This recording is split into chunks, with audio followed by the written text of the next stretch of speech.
Congressman. Well, Chair, with your permission, I'll bring in the Commissioner to give an update in relation to both those questions asked by the Assembly member who's been in conversations with us for some time for obvious local reasons. Yes, happy if So can reply. So it is true we've been working very closely with Hammersmith and Fulham Council, as you know, in particular, because it is their bridge and their asset.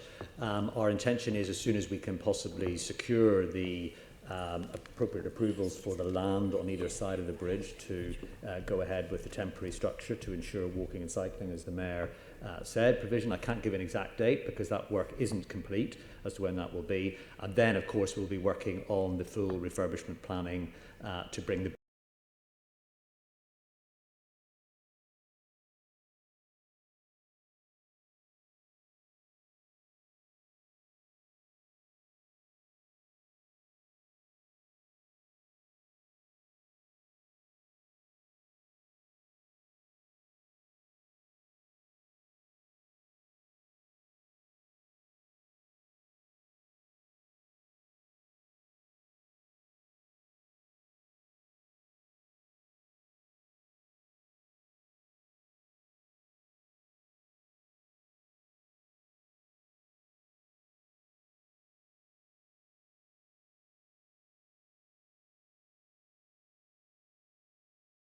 communities have had, and of course the wider traffic implications, displaced traffic that has been in place, including of course bus services as a result of this issue.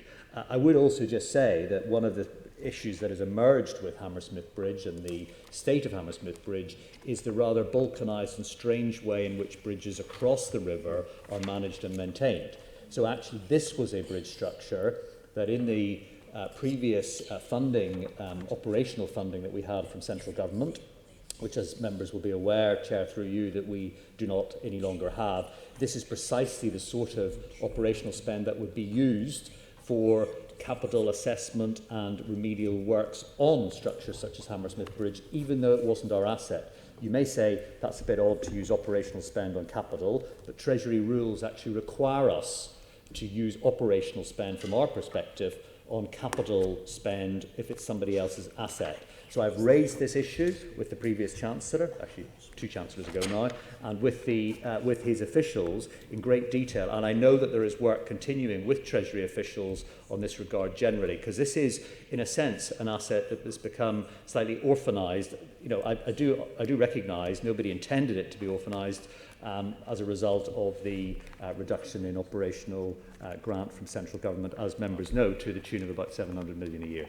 Can I just get to the final route point? Pedestrians and cyclists are now being cut off. The bridge is built, you're going to say the bridge is going to shut now for a period of time. What are we going to do for those pedestrians and cyclists, as you're doing with the boat race? And can I just put on record, the council have said that you're shutting the bridge because of police advice on boat race day. The police have now said that is not true. They weren't even consulted. We've got that in writing. So can you please go back to the council and get the council to get a grip, because this council is incompetent? Well, I'll certainly have a conversation on that specific issue. I have to confess I didn't know that the police had not been consulted. If that's what you say, then I'll happily follow up with you, get my people to follow up with you offline on that particular issue. I didn't know that.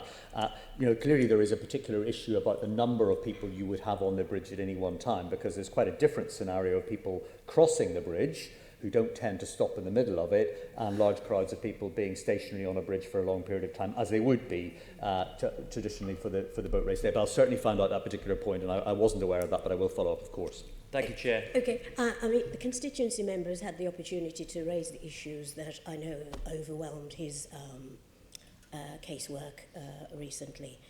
So I'm going to pass over to the Deputy for the next series Assembly of Member questions. Shah to ask the first lead-off question. Mayor. Thank you. Mr Mayor, given the challenges of providing transport in London, are you pleased with what you have achieved, and where would you like to go further? Thank you for your question. I'm proud of what we've achieved over the last 4 years and the improvements we've made for all Londoners. In the years before I became Mayor, TfL fares increased by more than 42%. Londoners were paying some of the highest public transport fares for any major city. Since I was elected, I've worked to ensure that travel in the capital is convenient, affordable and increasingly environmentally friendly. I made a pledge to freeze London's transport fares for 4 years, paid for by making TfL more efficient and exploring new revenue-raising opportunities.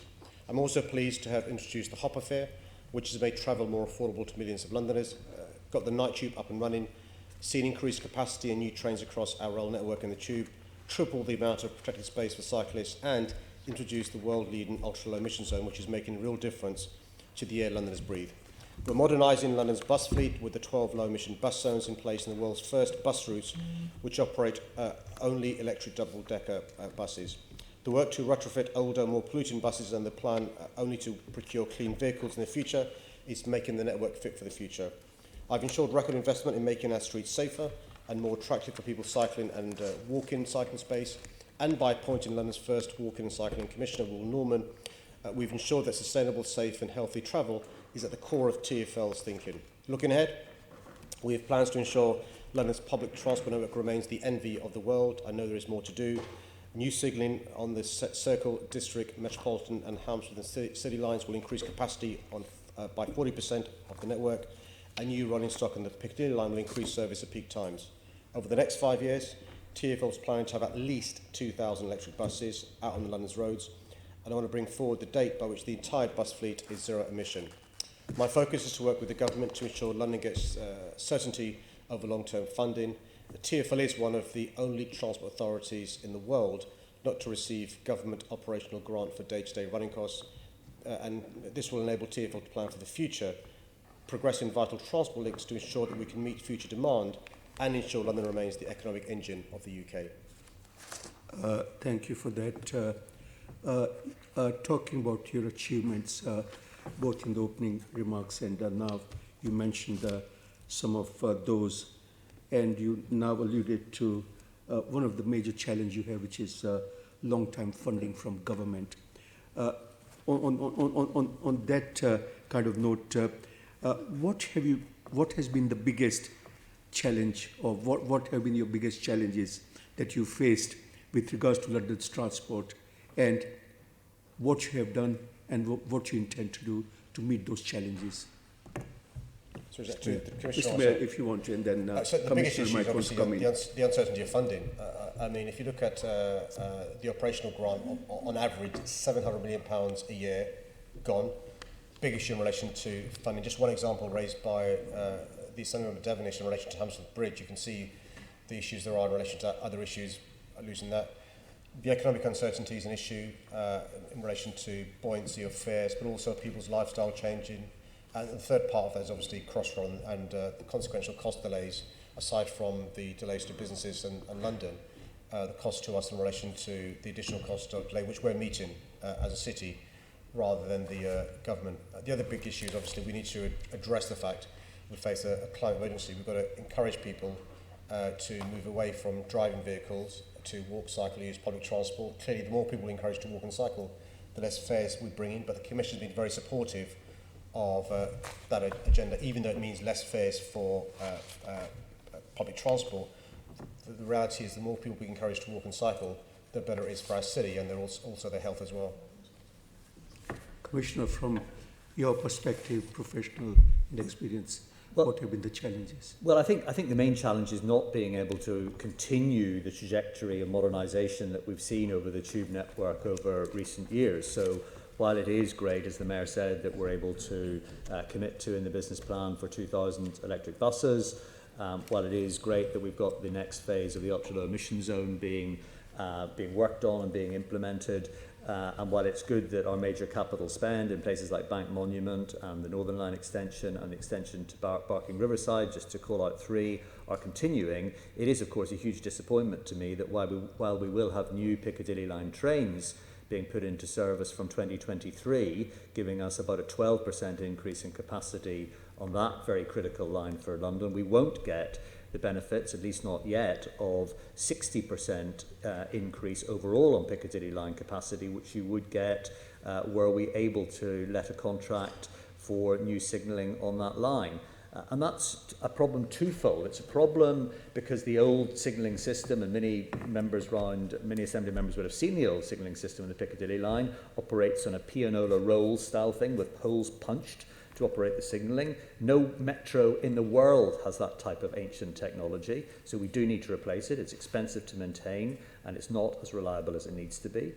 And therefore, we need to replace it for that reason. But also we need to replace it because, frankly, the growth that we're seeing on London's transport network and London's population means that we really need to continue the trajectory going forward. And also, of course, the supply chain has resourced up explicitly to apply digital signalling skills and implementation at a reducing cost base since we started with the Jubilee line many years ago. And that knowledge, I'm afraid, is already going to start to be lost to other countries around the world because we don't have the certainty of funding that we need from central government to allow us to continue to deliver this sort of technology.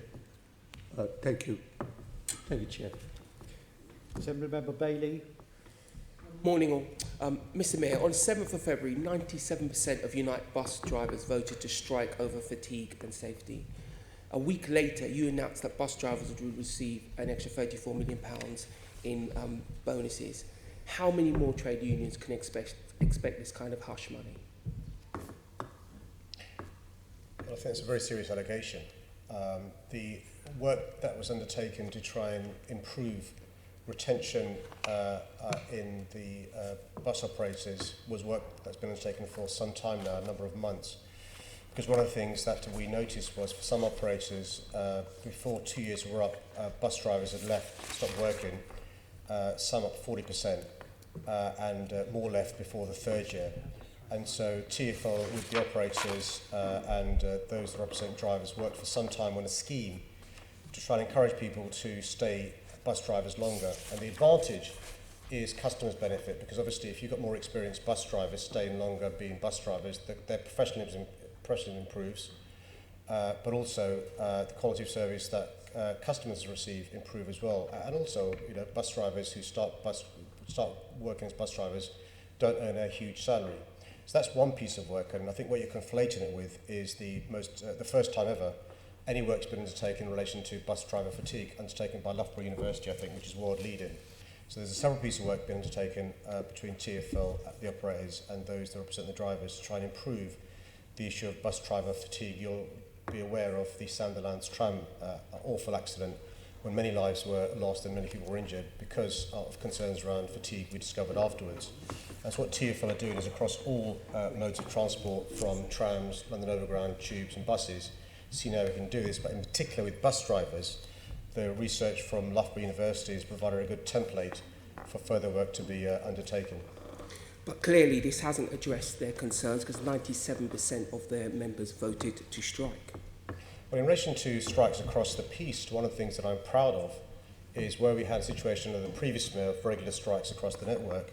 Since I've become mayor, I think strikes have reduced by 78%, which just shows the difference that talking and listening can make in relation to resolving concerns that those who work extremely hard for TfL have. And one of the reasons why the Commissioner I was so keen for His Royal Highness and Her Royal Highness yesterday to meet with hard-working TfL staff was a way of recognising the contribution they make, recognised by their Royal Highnesses, and I recognise how hard our staff work and will never minimise or trivialise that, but also I recognise that it's very difficult to have 30,000 individual conversations with our staff. One of the best ways to have conversations is by those that represent the staff, which are trade unions. I think collective bargaining has a huge role to play in our society, and I encourage it. But clearly you've failed on your own target for strikes. In 2016, you gave a speech saying that you were delivering no strikes in your term. You again confirmed it in this very chamber. And you've had a record amount of strikes. Well, let's deal with that, because I know what happens, Chair, is sometimes mischievous Assembly members mislead the public by clipping what we say in this chamber. So let me be quite clear in relation to what I promised in my manifesto. In my manifesto, I promised that if I was elected the mayor, we would spend more time talking to and listening with trade unions, and we'll reduce the amount of strikes in our city. And lo and behold, since I've become mayor, we've reduced, I think, by 78% the amount of strikes in our city. Yet another example of a promise made and a promise delivered. Let's be clear, what you said was, as Mayor, what I will do is roll up my sleeves and make sure that I'm talking to everybody who runs public transport to make sure that there are 0 days of strikes. You're very far away from that. That's a Chair. I quote. think what happens, Chair, is when people are struggling in a campaign, they try and mislead the public to try and get them to garner support. It won't work. Mr. Mayor. Because Londoners can go to my manifesto, which is quite clear on the pledges and promises I made. And what's important is, in addition to making massive savings in TfL, I'm the first mayor ever, and this is the first commissioner ever, who's reduced year-on-year operating costs. We've reduced back office costs. We've merged some parts of the organisation. We've had a cap in relation to those owning the largest amounts, made sure we're all pulling this together. Notwithstanding all the massive upheaval and change, we've managed to reduce strikes by in the region of 78%. The biggest transformation within TfL, yet the biggest reduction in strike action. Good example of the difference a good mayor makes, and another reason why I expect people will be voting for me in 63 days' time, Chair. Mr. Mayor, I would rather you didn't campaign at this meeting. Carry on. I think he's run out of ideas, run out of questions. No, let's Yes, I'm waiting, yes. let's be very clear, Mr. This is what Mayor. Londoners are voting for, is it? Let's be clear, Mr. Mayor. You promised 0 days of strikes. You've had 23 days of strikes. You've utterly failed on that. It's a broken promise. So for you to sit there and disingenuously say you didn't make that promise is wrong. You said it publicly. You have failed to deliver what you Deputy said. Chair, is that a It's question? do you agree? Well, That is a question. Well, Deputy Chair, we could teach him afterwards how to be a good politician. But the reality is this. When I stood to be the mayor in 2016, my manifesto was quite clear in relation to what I would do if I was elected mayor. And I've done that, which is working with the Commissioner and his top team, engage with those that work incredibly hard for TfL, which means engaging with trade unions. I'm really proud to be somebody who is a trade unionist, but also recognises the contribution good trade unions can make. And by speaking to and listening with the trade unions, we've managed to make this huge savings that we've needed to make because of government cuts, but also reduce strikes across TfL by the tune of 78%. And the promise I make, Deputy Chair, is if I win the next election, I'll continue to make that progress. So, Mr. Mayor, you're denying that in this chamber you said you'd deliver 0 days of strikes. Is that what you're saying? Yes or no? What I would say to anybody who watches the clip made by the Are you Tories denying it, is yes or no? go to my manifesto from 2016, where it's quite clear the promise I made. And if you compare the last 4 years to my manifesto, a good example of promise made, promise delivered. The best politicians tell the truth. You did say that in this chamber. You should admit to that. Thank you very much, Chair. Deputy Chair, I know you're impartial, Chair. Was that a question for me? Yeah. So that I said, means I are can you aware? that means are I can you respond. Are you aware that the best politicians tell the truth? You absolutely made that statement in this chamber. Do you agree? Made it a question twice. I think we've got there in the end with a question, Deputy Chair.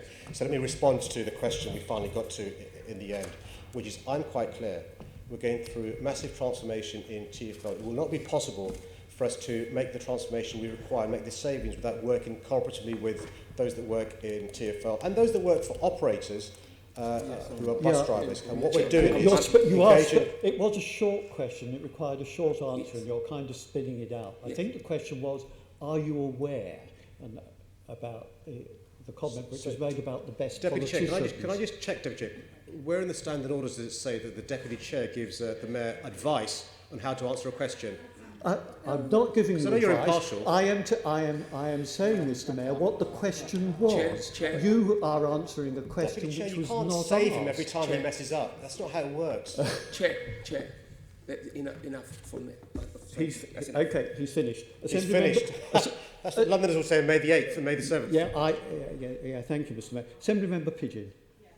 It's the first time I've asked questions whilst being rained on in the chamber, so this is a new experience. We're today. not going to cancel the meeting because of a drip. No, it's more than a drip, but don't worry, I will be moving seats shortly. We've got rain, we've moved the electrics out the way, so hopefully we'll be safe in the chamber, but I will be moving shortly. Mr. Mayor, in terms of going further, let's look at the ultra-low emission zone.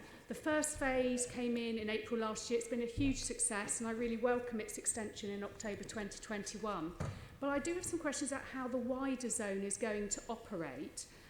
Firstly, it's going to go up to but not include the north and south circular. I'm wondering, will you consider revising the boundary to include the north and south circulars? Well, I'll bring in the Commission shortly with the Chair's permission to explain the complexities of the infrastructure required. But just a correction, the ULEZ extends this October in relation to the coaches, the lorries and the buses for all of London. And we can... Well, no. This is my question, my time. So the LES, that as it was, will go to the ULEZ standards. I'll educate that Tory member later on about the different standards. We can do it because we have infrastructure in place for the LES. For the ULEZ to go up to North and South Circular requires infrastructure investment, which we are doing, and the Chair will explain. The one final point is we've consulted on ULEZ up to North and South Circular. So if we were to change that, we'd have to reconsult. In addition to the infrastructure investment, which could delay things anyway, but I'll bring the Chair in. Could I just come on? I've got some further questions which maybe Mike might be able to answer, but last week you published a report that showed the ULEZ will help save the NHS around £5 billion over the next 30 years. It's a policy that's going to be so effective. So I'm kind of wondering why you're limiting its positive impact. Why can't people living in Catford, Eltham, Forest Hill, Dulwich benefit from cleaner air by the South Circular actually being included in it? I'm just wondering whether you might reconsider that at some point before it's rolled out. They will benefit because the evidence we have from ULEZ Phase 1 is everyone's cars become more compliant across London and the quality of air is improved across London. It is simply not possible to roll it out as quickly across all of London. We can do it by October 21 up to North and South Circular because of the infrastructure we have, additional investment in cameras, the automatic number plate recognition and the work we've got to do. We will not be able to do it by October 21 if we went to the all of London, which means more delay, which means quality of life being improved less quicker and the quality of air being improved less quicker. This is the fastest way to improve the air. And I think this final point is King's College have said, under the policies of the previous mayor, it takes 193 years to bring air within legal limits. Under our policies, by 2025.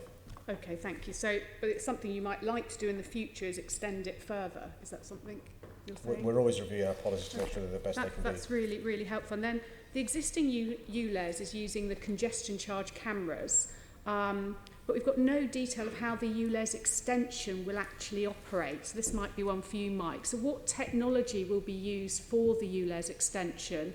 When are you looking to sign the contract? So we are working through that detail right now, so I can't give you a precise date when the contract will be let, but clearly we're looking at what technology is available. There is clearly a different set of technologies now that we can use, including mobile cameras, including ensuring that we are able to assess people who shouldn't be entering the zone with a more polluting vehicle at particular times by targeting specific routes to ensure compliance. Of course, cameras are only part of the issue. There's a huge amount of engagement going on with local boroughs, which I personally have been involved in a lot of, because of course some local boroughs have some very legitimate and understandable concerns about those short journeys that often happen to just cut across the north or south, mostly the south, but sometimes the North Circular Road as well. So with the signage, the awareness of people, much the same way we did with the first phase of the ultra-low emission zone in terms of working with the DVLA to write to people who before, in advance of the zone becoming live, are actually crossing it on a regular basis so that people are as well informed as possible. But so the technology is likely to be cameras by the sound or something. But what I wanted to really understand is congestion's really increasing in London, population's growing, traffic speeds are going down. Will you ensure that the technology that you put in for the ULEZ extension is future-proof so that it could be used at a later stage to operate a potential road pricing scheme in London? Well, it's an excellent point, and absolutely is the answer to that. That is something that I personally have asked the team to make sure that we do, insofar as is possible, future-proof this so that we have the digital processes and technology in place. So absolutely. Lovely. Thank you both very much. Assembly Member Cooper. Well, I wanted to ask some questions on Hammersmith Bridge. Thank you, Deputy Chair. It's a shame I wasn't able to come in earlier. One of the issues that is filling my postbag is from people on my side of the river who are struggling with the replacement bus services, which they say are just not frequent enough. particularly in the rush hour peaks. And I wondered if there was any likelihood of bus frequency being improved, because it's quite clear from your answer to Assembly Member Devenish that we're talking about something that's going to be longer rather than shorter, which is pretty much as anticipated. Is there anything you can do for my constituents? Well, perhaps I could take that. Look, I will absolutely look at that. We do have a look at this on a regular basis, and you're quite right. I equally have had some correspondence on this issue, as you would expect. I think it is something we're continuing to look at. Clearly, we had to do something quite rapidly with the closure of the bridge, and we've done some tweaks already, as you know. Those may not have been as effective as they might be, and I'm more than happy to work with you offline to ensure that we respond to those particular concerns. I know the team is already looking at it, but very happy to consider enhancements, particularly in the morning peak. Thank you very much. I've got specific bus routes in mind, but we can take that offline. I also wanted to, we've just been touching on the issue of the expansion of the ULEZ and also the low emission bus zones, the first of which I'm pleased to say was in Putney High Street, which is why I'm keen to keep the buses working properly for my constituents, even with the Hammersmith Bridge closed. Now that has led to the most amazing reduction in nitrogen dioxide pollution across London, an average of 28% reduction on some key routes, and the number of times that we've been breaking the law, breaking the legal limit, has fallen by 99%. What reduction in air pollution are we anticipating when the whole of London becomes a low emission bus zone in October of this year, which I think is going to be great? Yeah, I mean, you were there when we launched the first low-emission bus zone in Putney High Street. You'll also be aware that previously, by the first week of January, we'd had the annual amount of air quality breaches that should be had in Putney High Street. And we also know that half of the NOx comes from road transport, and a significant amount of the road transport NOx comes from buses, also from lorries and others, which use Putney High Street. The good news is we've accelerated plans to make all our buses ULEZ compliant. They'll all be ULEZ compliant by October this year. I think 80% are currently ULEZ compliant, combination of new buses, retrofitting and making the adjustments. So we've already reduced bus fleet NOx emissions by more than 80% from 2016 levels, and particulate matter emissions over the same period have been reduced by 50%. And a retrofitted bus can reduce NOx by up to 90%, PM by around 80%. So we're going to make that progress. But just to remind you that 85% of the road transport NOx, 85% is not from our buses. And so whilst we're doing whatever we can, we also got to make sure that other parts of the road transport do their bit, which is why the ultra-low emission zone coming to all of London from this October for the big vehicles, the buses, coaches and lorries will really make a difference. So can I just pin you down on that? You're saying that we're at 80% now in terms of the Euro 6 compliance, and we're going to be at 100% Euro 6 compliant, so that's retrofit or bringing new buses onto all of the routes by October 2020. I'm just checking my commissioner's still with me. That's He's nodding as well, don't worry. No, that's correct. And I would say, actually, we've made, just to put this in context, 4 years ago, my team told me this was an impossible task. We couldn't do it. And we've been ahead of the curve working with the supply chain and working with the bus operators. It actually has been remarkable how the application of something so important to Londoners has really invigorated people to deliver something that initially they said was impossible. And I absolutely concur with you, by the way. So although what the Mayor says is absolutely right about the impact of other vehicles as well as buses, buses, of course, in themselves, in particular parts of London, and you used the example that you used in your constituency, it absolutely makes a material difference to businesses, to schools, to communities living on those lines of route. The only problem with that, of course, is that obviously people then want us to step up even further. Absolutely. And I know that our next goal, after 100% compliance with Euro 6 by October of this year, is to have zero emission buses by 2037.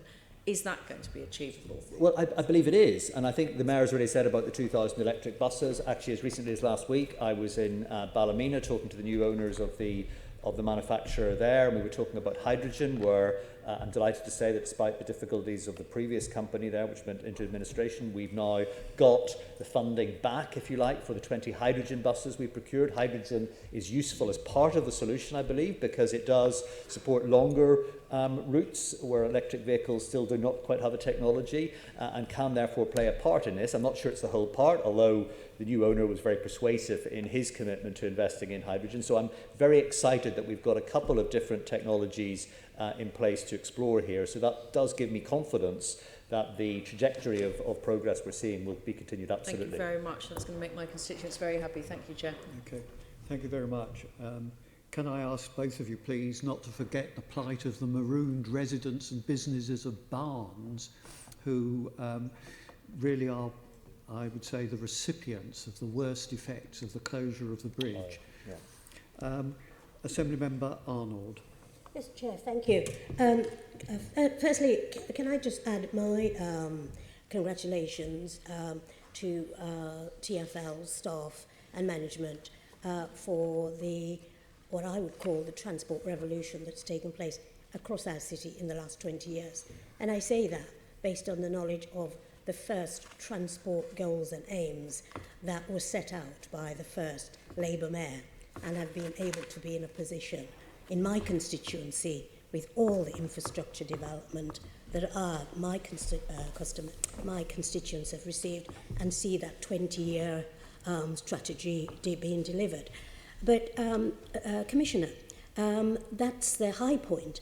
I want now to just raise some concerns that certainly my constituents have, and I know a number of AMs, their constituents have it, and that is the current state of customer satisfaction. Let me just say briefly, Deputy Chair, because it needs to be put into context. TfL makes a bold statement that we put customers at the heart of everything we do. Now, that can't be just when things are going well. That has to be when things are going badly as well, because that's when customers can then get a sense of what is the quality, how deep is the meaning within an organisation.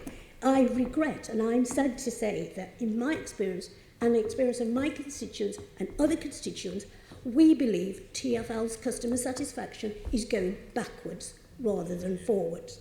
And I just say this to you, and just briefly, let me just put, a constituent, not one, many of my constituents have reached the point where they were tearing their hair out because they were heading towards court because of mismanagement and just inappropriate customer satisfaction responses from TfL. I do not believe they are the only people who have experienced this, and I have put a question to the Mayor to find out how widespread this is.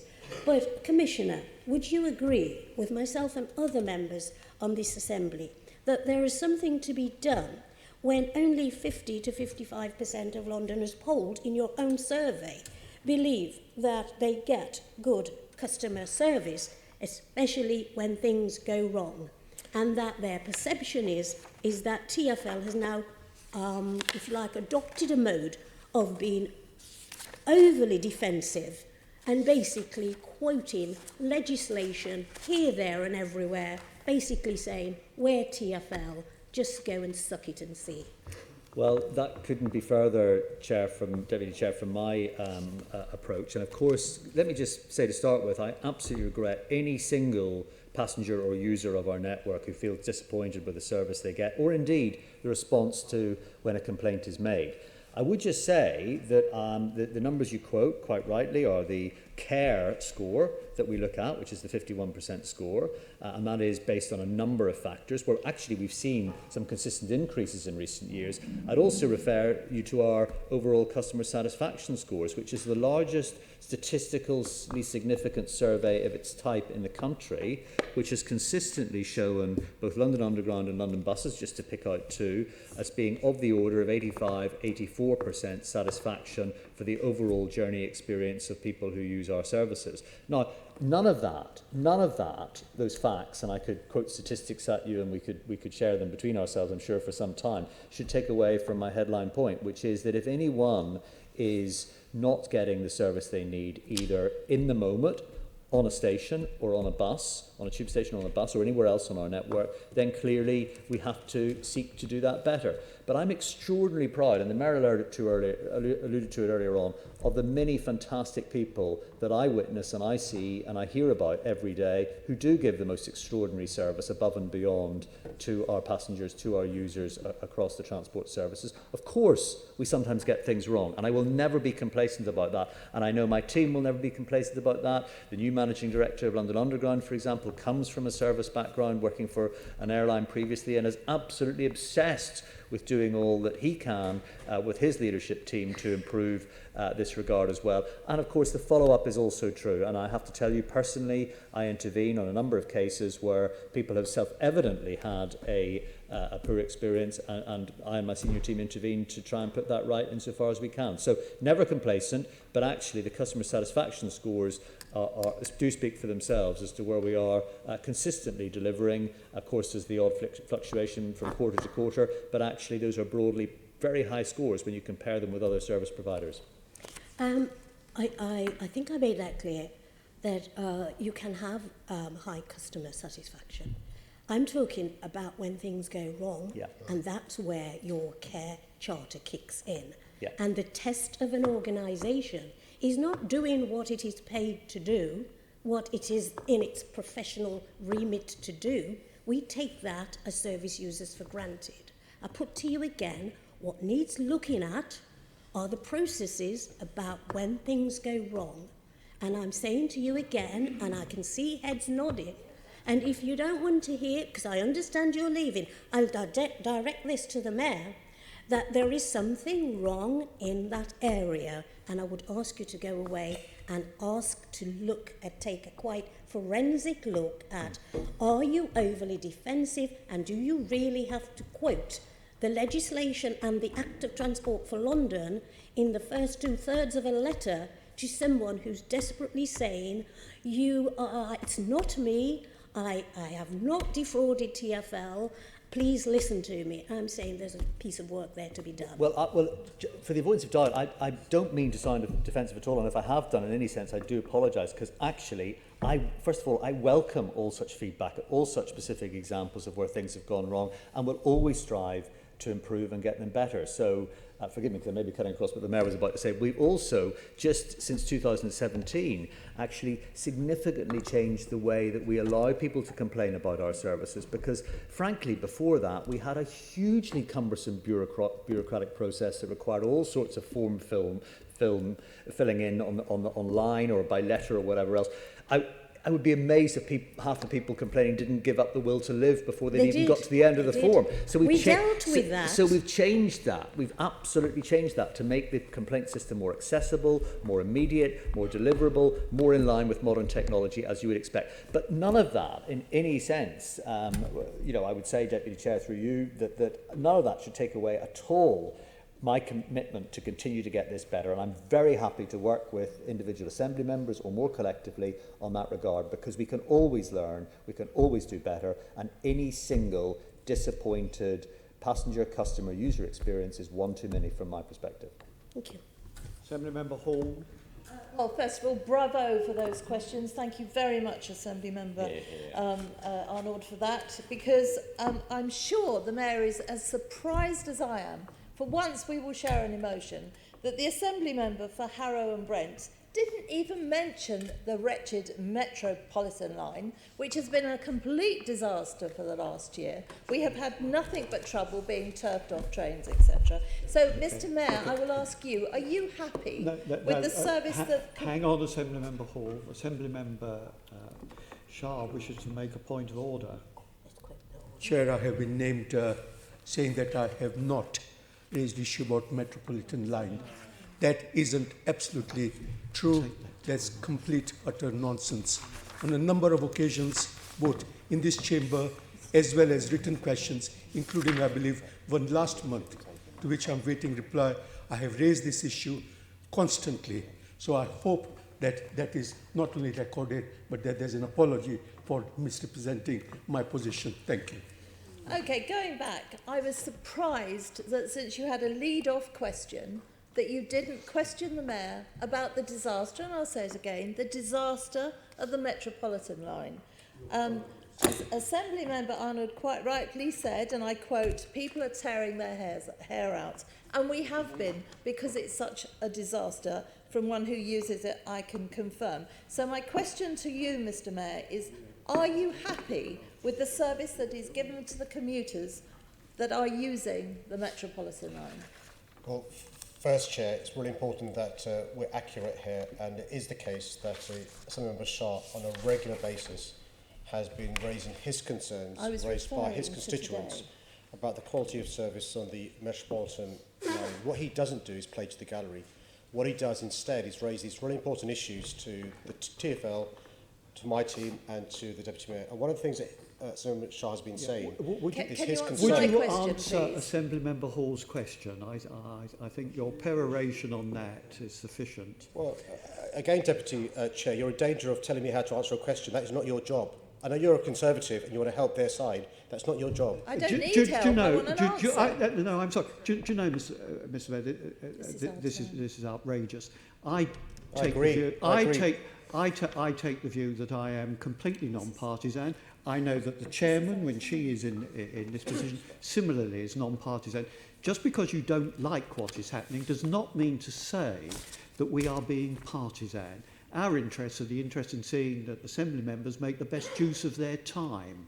And this seems to me that what you're doing is padding out your answers, your so-called answers, to take up people's time.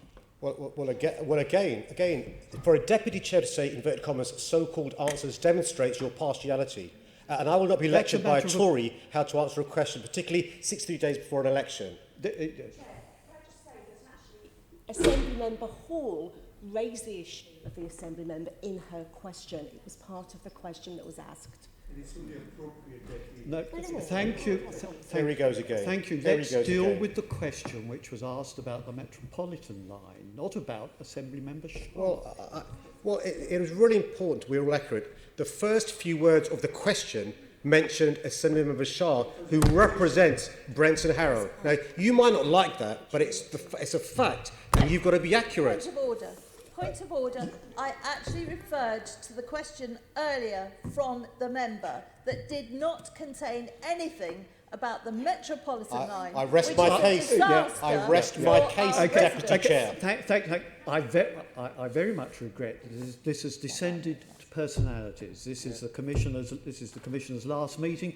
It's the last meeting of this session of the Assembly, and we should be talking about TfL business, not about people whether they have said something or another about any particular thing. We want to know the answers to the questions which are being asked by Assembly members. That will do. Can we move on? Yes. No, I want an answer. What does he think about the Metropolitan line service? Well, who's chairing this, you or her? The question try and is, answer. what do you think about the service on the Metropolitan line? Well, as I was answering before I was interrupted by the Deputy Chair, one of the points that's been raised a number of times to me by the local Assembly member is the issue of the quality of service on the Metropolitan line, particularly since improvements were sought to be made on the signalling. This is the oldest train line in London, arguably in the world, underground, celebrated 150 years in 2013.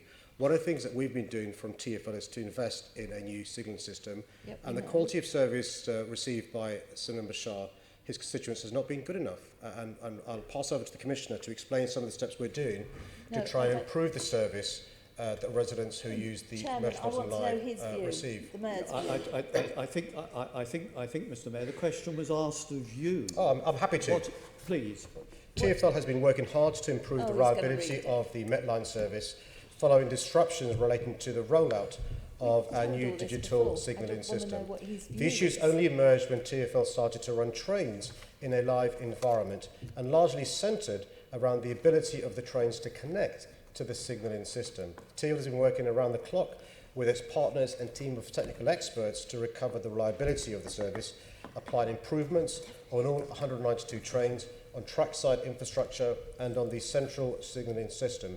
software and communication system Mr. Mayor, you updates. told us all this before. I asked Deputy you for Chair, your sorry, view. am I going to be allowed to answer the question or Are you not? incapable of just telling us what your view is without reading it, that somebody else has written for you? Just tell me what your view is. Are you sorry? Would you like to say sorry to the Metropolitan line Deputy Chair, are you users? chairing this or not? Are you chairing this meeting or not? I am chairing this, but we take the view, the chair and I take the view that Assembly members are responsible for the way their questions are being managed. And if the questioner doesn't like the way you're answering it, it's a matter for the questioner. As far as we are concerned, we simply don't want you to waste members' time. Our time is very short to question you. So that is the position, and the Assembly member is indeed seeking to manage you. Well, So she wants to know your view, not something somebody else has written down, Mr. Mayor. What is your view? Are you sorry? And will you apologise to the Metropolitan line users? well, I wrote my views down in this answer which I'm giving, Deputy Chair. Okay. There is still some way to go until No, we I reach... don't want you to read something out. I wanted your view. We know who's in And charge of this meeting, definition of a Deputy view Chair, is it's not what you, do you clearly. think? Do you think for yourself, Mr. Mayor? If you do, can you tell me what you think? Are you sorry that you are causing so much trouble for the Metropolitan line users? Are you? Is it my It's turn now? easy. You don't have to have it written down. No, let him answer. Yeah. Oh, he's just going to read something Mr. Mayor, again. please answer the question. No, I've just asked her to stop so that the Mayor Good. can answer the question. Thank goodness. Right, Mr. Mayor. Well, this work is part of a vital £5.4 million investment on the oldest part of the network. Once completed, it will improve journeys on 40% of the tube network. It's the largest single upgrade in the history of the Underground. I'm disappointed by the disruption caused to those commuters who use this service. I'm disappointed that the previous mayor failed to invest in this service. I'm making good the areas of his way by investing in this service. I'm hoping that commuters will see the benefits of this investment, but of course I'm disappointed that there were problems with the initial phasing of the signalling. We're learning the lessons to make sure there isn't further disruption going forward. Our job would have been made much easier had we been able to invest on this line 8 years ago when it's supposed to happen, rather than the delay caused by the previous mayor. What I'm hoping, Deputy Chair... Oh, again, you interrupted my answer. I'm not shambles. interrupting your It's answer. shambles. I've explained this, and I've attempted to explain this to you over the past 4 years. This is our time, and you're seeking to take time from members. The member said she doesn't want to hear any more from you on this matter, so I'm proceeding That is to the not how next it question. works. The next question. Sake, read the standing orders, man. This is Assembly Member Berry is next. Chair, can I apologise? Because I remember distinctly, I think it was last meeting or the meeting before, that Assembly Member Arnold in chair said that the Mayor was to be allowed to answer any question as he saw fit. Is this a point and now you're saying something different? Let's have some clarity. Thank you. Assembly Member Berry. Thank you, Deputy Chair. Hopefully I can calm things down a little bit. I'm going to ask two short questions for two pieces of information, if that's okay. First of all, Mr Mayor, you wrote to me in September 2019 about some of the operational aspects of the Ochrolere Mission Zone and said that in relation to things like the operations plan and the camera strategy, there would be a data protection impact assessment. Has that been done, and if not, when? Can I pass it over to the Commissioner who's in charge of those areas? Yeah, that work is in train at the moment, so it's not complete, but it is being worked on at the moment. I'm very happy to come back to the Assembly, of course, or my successor will come back to the Assembly when we finish that work. Okay, and have you decided yet in terms of scoping whether or not there will need to be a public consultation on aspects related to privacy? Well, that will depend on the outcome of our assessment, of course, but we will have. I'm very mindful of the issue, and you very eloquently raised it with the Mayor and with us, and we will of course respond in full when we've done the necessary assessment. Okay, thank you. Mr Mayor, at Mayor's question time on the 24th of February, I asked you to publish the relevant parts of the contract for the Silvertown Road Tunnel so that we could assess relevant and estimate costs of potentially cancelling it that might be incurred by the next Mayor. You said you were effectively more than happy to have it made public, subject to advice. When will we see the information that we need? I think we're in train as well. I think the issue was commercials. If you remember, it was commercial sensitivities and the conflicts that might bring to TfL. The Commissioner has sought legal advice, is seeking legal advice. Again, if you wouldn't mind, I'll let the Commissioner answer. Yeah, so look, of course, we're aware of there are different views on this particular piece of infrastructure, which of course does increase bus service provision from 5 an hour through the Blackwell Tunnel to 36 an hour through the... Just want to see the costs for when I want to cancel it. Just as an aside, so it is a public transport great scheme from that perspective to connect communities either side of the river, which we've been talking about earlier on, of course. So we are looking at the issue of any potential cancellation of that project were it to materialise. But as the Mayor says, there are some actually quite significant commercial issues because there's been 2 bidders initially involved in the final application of the tender, which went to Riverlinks recently, as you will know, and we do have to sort of slightly unpick all of that. So it's quite a complex, commercially legal process to get to that point, and we're not quite there yet. Okay, will we get this before the 23rd of March? Is a very important question. I'm not honestly sure, but again, I will go back and find out. Okay. We're just for the avoidance of doubt, Deputy Chair, through you, we're not holding this up for any reason. We're doing it as fast as we can to work that through, of course. Okay.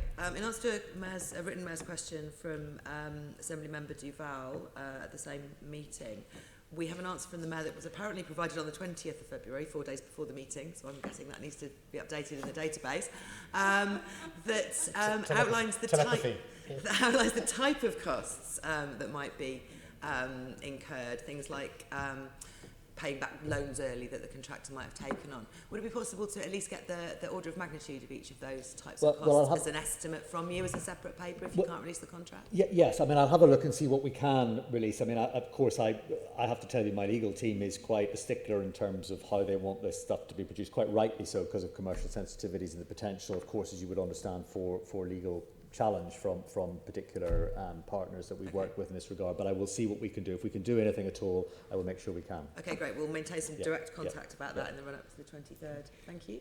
I should tell members that there are 7 of you who want to speak on this matter.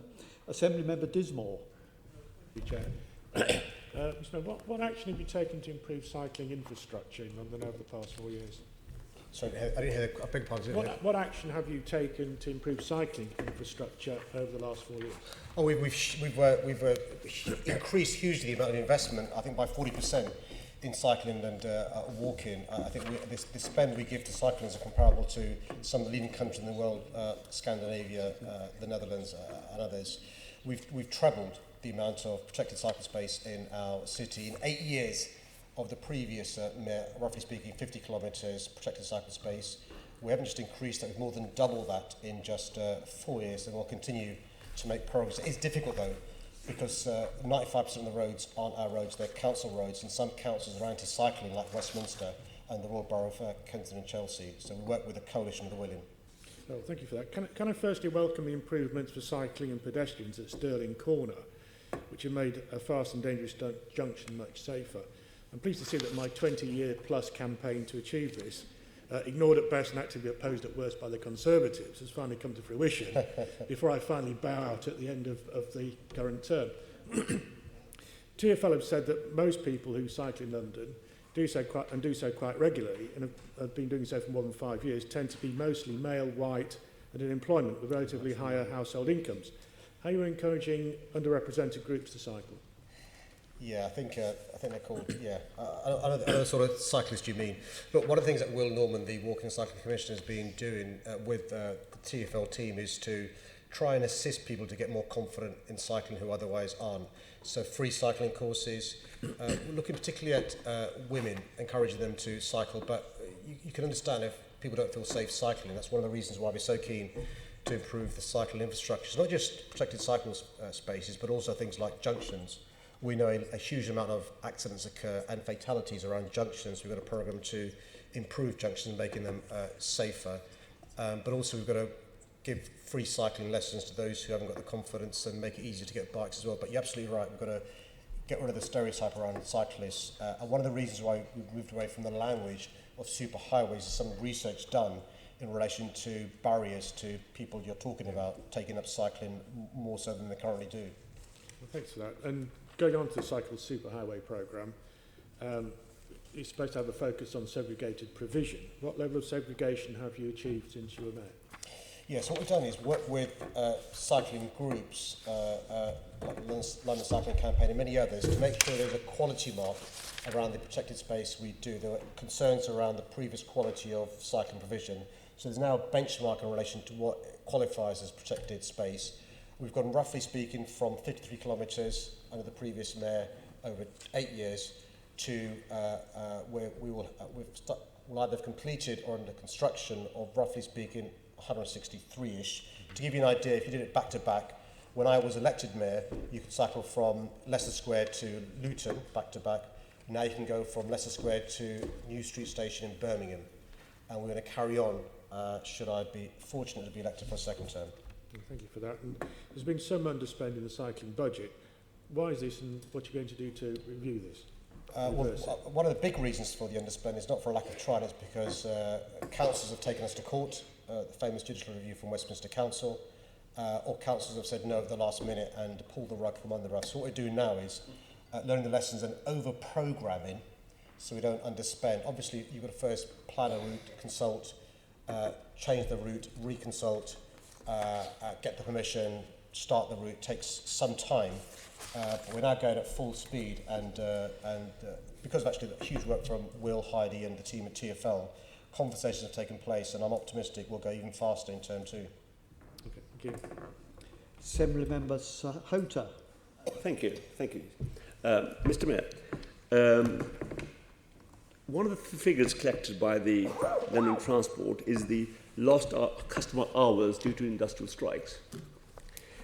In the 8 years when we had Boris Johnson as the mayor, 28.4 million hours were lost.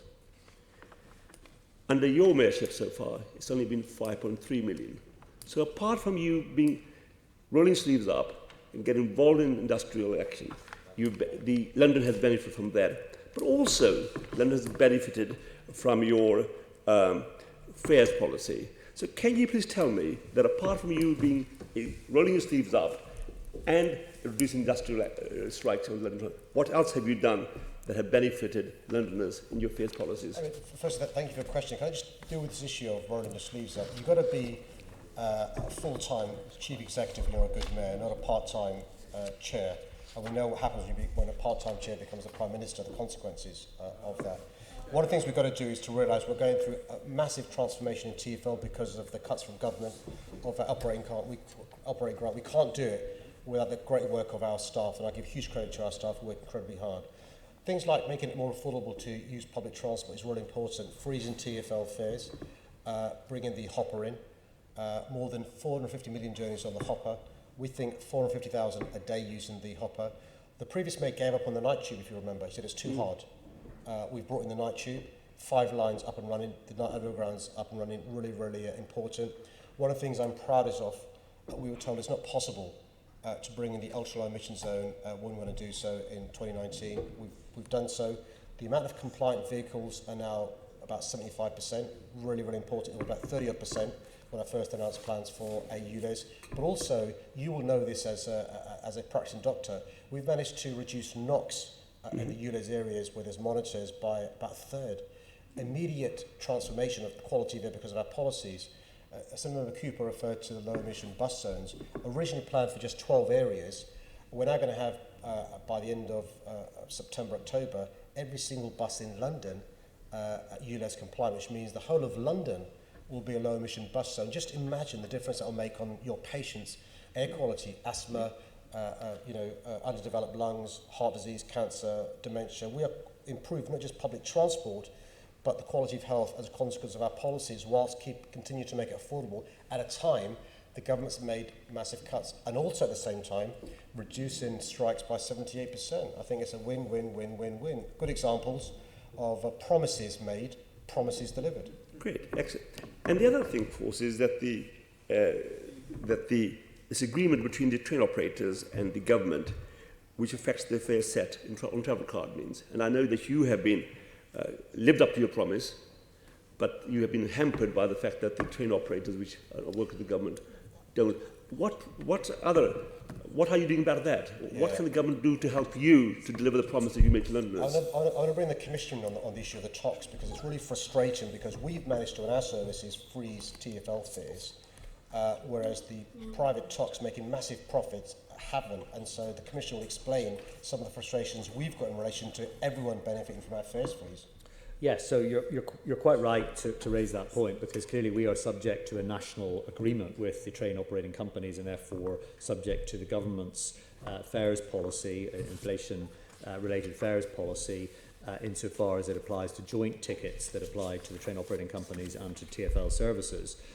It is interesting to note, by the way, that the impact of the fares freeze, when we saw the train operating companies serving London, therefore an equivalent or approximate routes to TfL services, we did see a sharper decline in their ridership than we saw in TfL services. So we estimate some 250 million public transport journeys are to have been generated by the fact that fares have been affordable for all Londoners. And I think the contrast with the train operating companies is quite interesting in that regard. So, we have to do more work. We've had some commercial disputes with the train operating companies, Rail Delivery Group as well. Actually, we've had some real successes in winning some of those disputes with them, but it doesn't unfortunately impact on the wider issue, which we're still constrained by, which is that the Mayor's responsibility for setting the core TfL fares, but where there is shared ticketing, for example, in the travel card, that is subject to the reality of where the national fares increase applies. Okay, I just want to talk about this upcoming spending review also. That we continue to wait for the government to hold a spending review to see what projects in London they will be funding. You've recently outlined what projects you're seeking government support. Can I first ask you about Crossrail 2? I mean, how can they help us to deliver that? Well, Crossrail 2 is very important. I was interested to note comments from the Prime Minister when he was the Mayor of the city, and I'm sure he holds the same view now, was that the imperative of getting on with and delivering Crossrail 2 by delivering imaginative funding solutions that the government could permit TfL to have access to is an absolute imperative. I could share the precise quote with Assembly members, but I know that the Prime Minister has been a consistent advocate of Crossrail 2 when he was in the position of Mayor. I know the current Mayor, of course, is equally determined to pursue Crossrail 2. It is a real imperative to ensure that we provide relief at Waterloo Mainline Station, which is one of the busiest station. It is the busiest station in the UK, and it continues to suffer from congestion on a daily basis, and if there are service challenges, which there have been some recently, that is exacerbated still further. Of course, it's also important that we secure funding options to critical schemes such as the Bakerloo Line extension, such as the DLR extension, potentially to Thamesmead, schemes that in themselves generate a huge amount of opportunities for businesses, and of course, very importantly, for decent affordable housing to be delivered for Londoners who need decently affordable houses, of course, as we well know. So I'm very determined that we continue to work with the government in this regard. They have said, the Department for Transport has said to us that our strategic outline business case for Crossrail 2, by the way, no project in the history of humankind has ever had so many strategic outline business cases created, but that is a real exemplar of a piece of work, and I give huge credit to Michelle Dix and my team for her tenacity and resilience in that regard.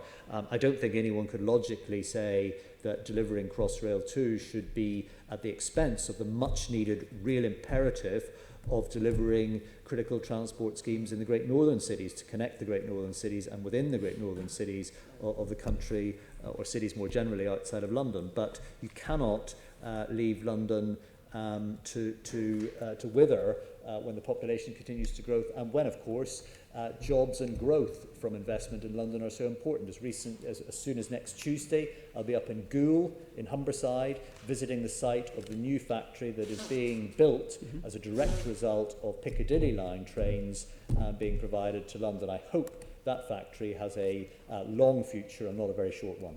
Okay. And just last thing. Can I turn to the West London Orbital? This scheme will enable a creation of 8,800 new homes. and 23,000 new jobs, and reduce journey times on public transports across West London, North West London. What discussions have you had with the government over the funding for that scheme?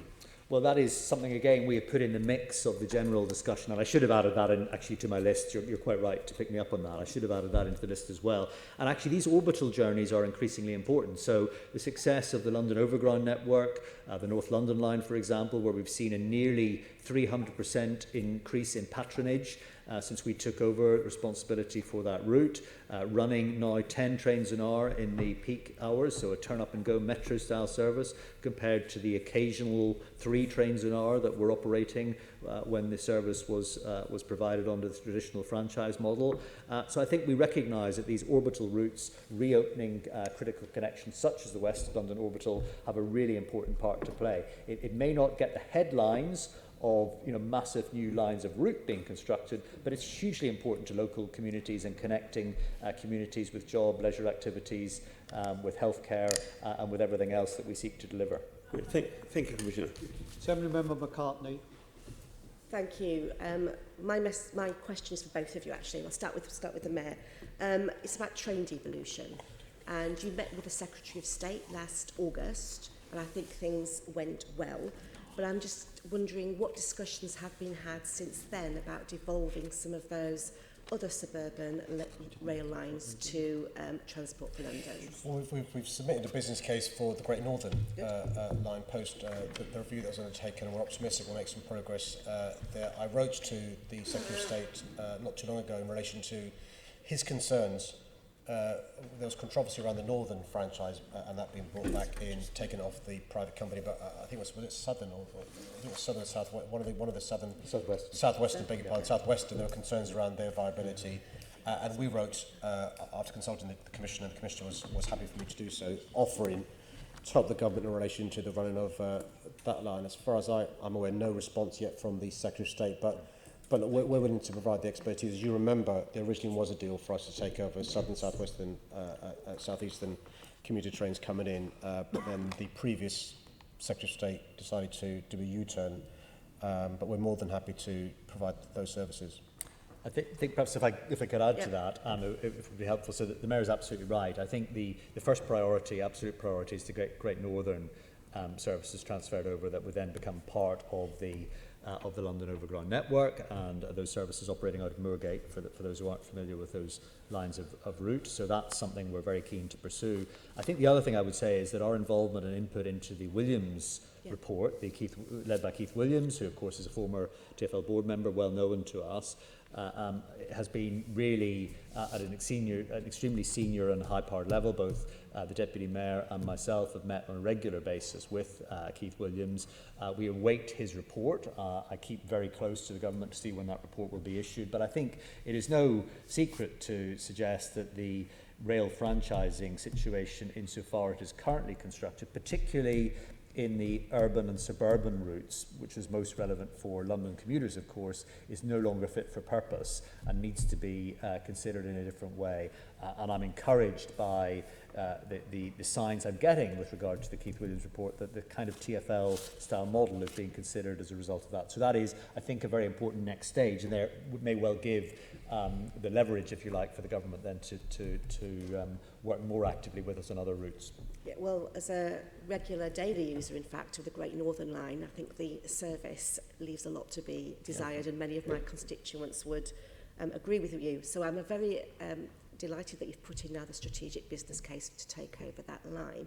Do you have any indication about the timescales when a decision might be made? Well, I'm hoping we'll get the decision quite soon. I'm not honestly quite sure. I did raise it with the Permanent Secretary when I met her just a couple of weeks ago, but I'm not quite sure whether they're waiting for the Williams report to be produced, and then that would become part of the overall announcement. But we will continue to push them in that regard. Good, and we'll keep lobbying as well. And on the Southeastern franchise, do you have any news on that? Because that's now been brought back in-house on the 1st of April, and one would think that that would be one of the easiest to transfer to TfL.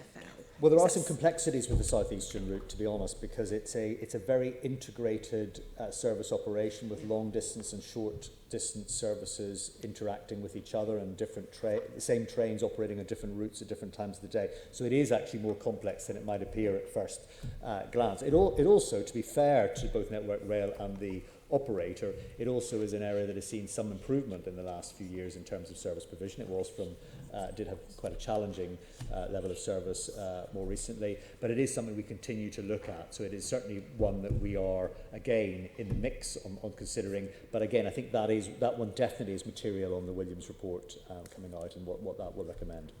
good. Well, I hope we see progress in that soon. Thank you. Assembly Member Shah. Thank you, Deputy Chair. Mr. Mayor, I have questions on ULEZ expansion. Before I ask that, I'd just like to thank you for your explanation on Metland disruptions.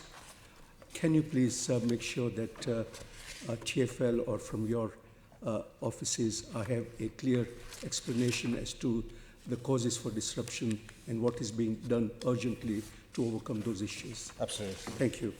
Moving on to the question itself, what are the benefits in terms of air pollution and associated health benefits of the introduction of the Central London ULEZ having been brought forward to April 2019?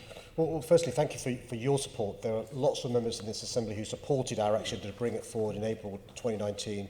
There are also many members of this Assembly who were against us bringing it forward in April 2019. If you compare and contrast when I first announced the ULEZ coming forward in 2019 versus the consequences a few months afterwards, we had, roughly speaking, 35% of vehicles compliant in 2017 when I first announced it. We've got north of 70% of vehicles who are now compliant. The amount of non-compliant vehicles has gone down, but also we've seen the improvement in NOx being emitted from road transport. The reduction has been around a third of NOx, reduction in particulate matter, and also reduction in carbon as well. And so we've been really pleased by ULEZ. And by the way, there weren't the normal hiccups and bumps in the road you get when a new system begins, a massive new system. And because of the great work from TfL, but also across the piece, the GLA family, there are teams working in Coventry, I think, in the call centres. Yeah. You'll remember that the start had no hiccups, which is a good example of what can be delivered with good planning and preparation. Compliance in the central zone has so far been high, at over 70%. How will you work to ensure that compliance in the expanded ULEZ is just as high and successful? Now, this is the real prize. Yeah. How can we, before October 21, make sure as many people as possible move over to vehicles that are ULEZ compliant? We're deliberately given a lot of time for people to make the transition. Look, we all know low-income families who may have bought a diesel car because they're encouraged to do so by experts and politicians 10 years ago, small businesses, charities. We've got to give them time to move away from vehicles that are churning out the NOx particulate matter, but also give them a subsidy and assistance. So the government has said no to a national diesel scrappage scheme, which I find infuriating. Notwithstanding that we're doing what we can from TfL, we've put aside almost £50 million to help low-income families, to help small businesses, and to help charities make the transition away from the polluting diesel and petrols that could be non-ULEZ compliant to vehicles that are compliant. And it's really important we help them and give, and I'll continue to lobby the government to give us some assistance towards a diesel scrappage scheme. What assessments have you made of the additional technology that is required to operate the expanded ULEZ? How will you ensure that it is all in place in good time? And have you got time frame? Well, I'll bring the Commissioner. These are issues raised by Caroline Pigeon and Sean Berry and Caroline Russell as well in relation to technology about ULEZ, and I know they've taken a keen interest in this. So I'll bring the Commissioner in to answer that question because it's a live question. Well, first of all, just to say to you that we, of course, are working very hard on this. It's our absolute priority to get this technology in place properly. As I said earlier on, it is a combination of ensuring that we have the right information available to motorists at the moment who have non-compliant vehicles who will be potentially paying if they continue to operate in the way they have done, crossing the new boundary of the ultra-low emission zone. That's a combination of camera technology, which, as Assemblymember Pidgenley so eloquently asked me the question about, is how do you ensure that's future-proofed in terms of its digital capability, its technology going forward, were it to be required for some further process as well, some further issue as well, so we will be doing that. The conversation equally with the boroughs is really important here, and I do want to re-emphasise that point, if I may, Chair, through you, or Deputy Chair, through you, because actually the discussions I've had with the boroughs has been extraordinarily pragmatic, really positive, really good. Of course, they've got some issues of concern for their local residents and local communities that potentially do have to cross the new boundary on a regular basis. It is a different type of boundary than the one we've seen for the central zone, but nonetheless, that work is continuing. So I'm very assured. I get regular updates from the team on the technology implementation and what we're doing on contracting the technology, as I said earlier on. So we'll continue to update the Assembly and the Transport Committee, I suspect, in specifically as to that progress going forward. Yeah, well, that's very helpful. Mr. Mayor, you picked up the issue about scrappage scheme for, affecting low-income families, etc. Can you, and you recently expanded the eligibility for business scrappage scheme to support businesses with up to 50 employees. Will this increase take up, and how many additional businesses will benefit? Yeah, thanks for that. Yeah. So in the first phase of the scrappage scheme, we were targeting and supporting micro businesses. These are businesses that employ less than 10 people. We're now rolling it up to make more businesses eligible, so it's not just micro businesses. To give you an idea, the estimate that TfL have is there are potentially an additional 30,000 businesses who could be eligible, and they employ in the order of 120,000. They own in the order of 120,000 older vehicles, and so the money's been set aside there for the London scrappage scheme, and we're hoping because we've made the eligibility easier and more people eligible, more businesses will apply. The key thing is not to wait until the middle of next year to apply, to do it now. So we've deliberately 20 months in advance got this scheme going. Clearly, if the government was to have a national diesel scrappage scheme to supplement this, that would be really, really good. And so we'll continue to lobby the government because we realise that small businesses have small margins in relation to profit, just like low incomes have small margins in relation to disposable income. It's very difficult often to make the transition. We're going to make it as easy as possible. And the changes have been well received, I should say, and really so far we've seen the boost in applications as we would have expected. So it seems to be being responded to very positively. Thank you very much. Mr. Mayor, would you consider going back to Assemblymember Arnold's question about the tin-aired anti-customer service culture? In many ways, the best question I've heard in the entire 4 years from this Assembly. And I've got a suggestion for you. Will you consider involving the retiring Deputy Chair and Chair of the Assembly in the recruitment of Mr Brown's successor? Because we've got to sort out customer services. It is a shocking set of customer services. TfL do many things well, but customer service ain't one of them. Well, let me just disentangle the 2 points there. One is the Commissioner's successor, and two is the issue of customer services. Look, the Chair, beg your pardon, I think quite eloquently articulated the frustrations that I hear from members around this chamber, cross-party. This is not a party issue. From the issues of noise at night time, I know some of Dismore and Arnold and others, and in fact you have raised the issue of the noise at night time. From issues around when a complaint is made, how it's dealt with. I think rather than rebutting, I've got to respond and reflect on that, take it away. And I think your question is in a good spirit, how we can improve the service we provide. Because these aren't people who have received a bad service. These are people who have received a bad service, raised it, and then received a further bad service by raising it, which is why the question was so well made. Can we go away and reflect upon that, and also make sure I include the Deputy Mayor in relation to that? I think it's a really good point.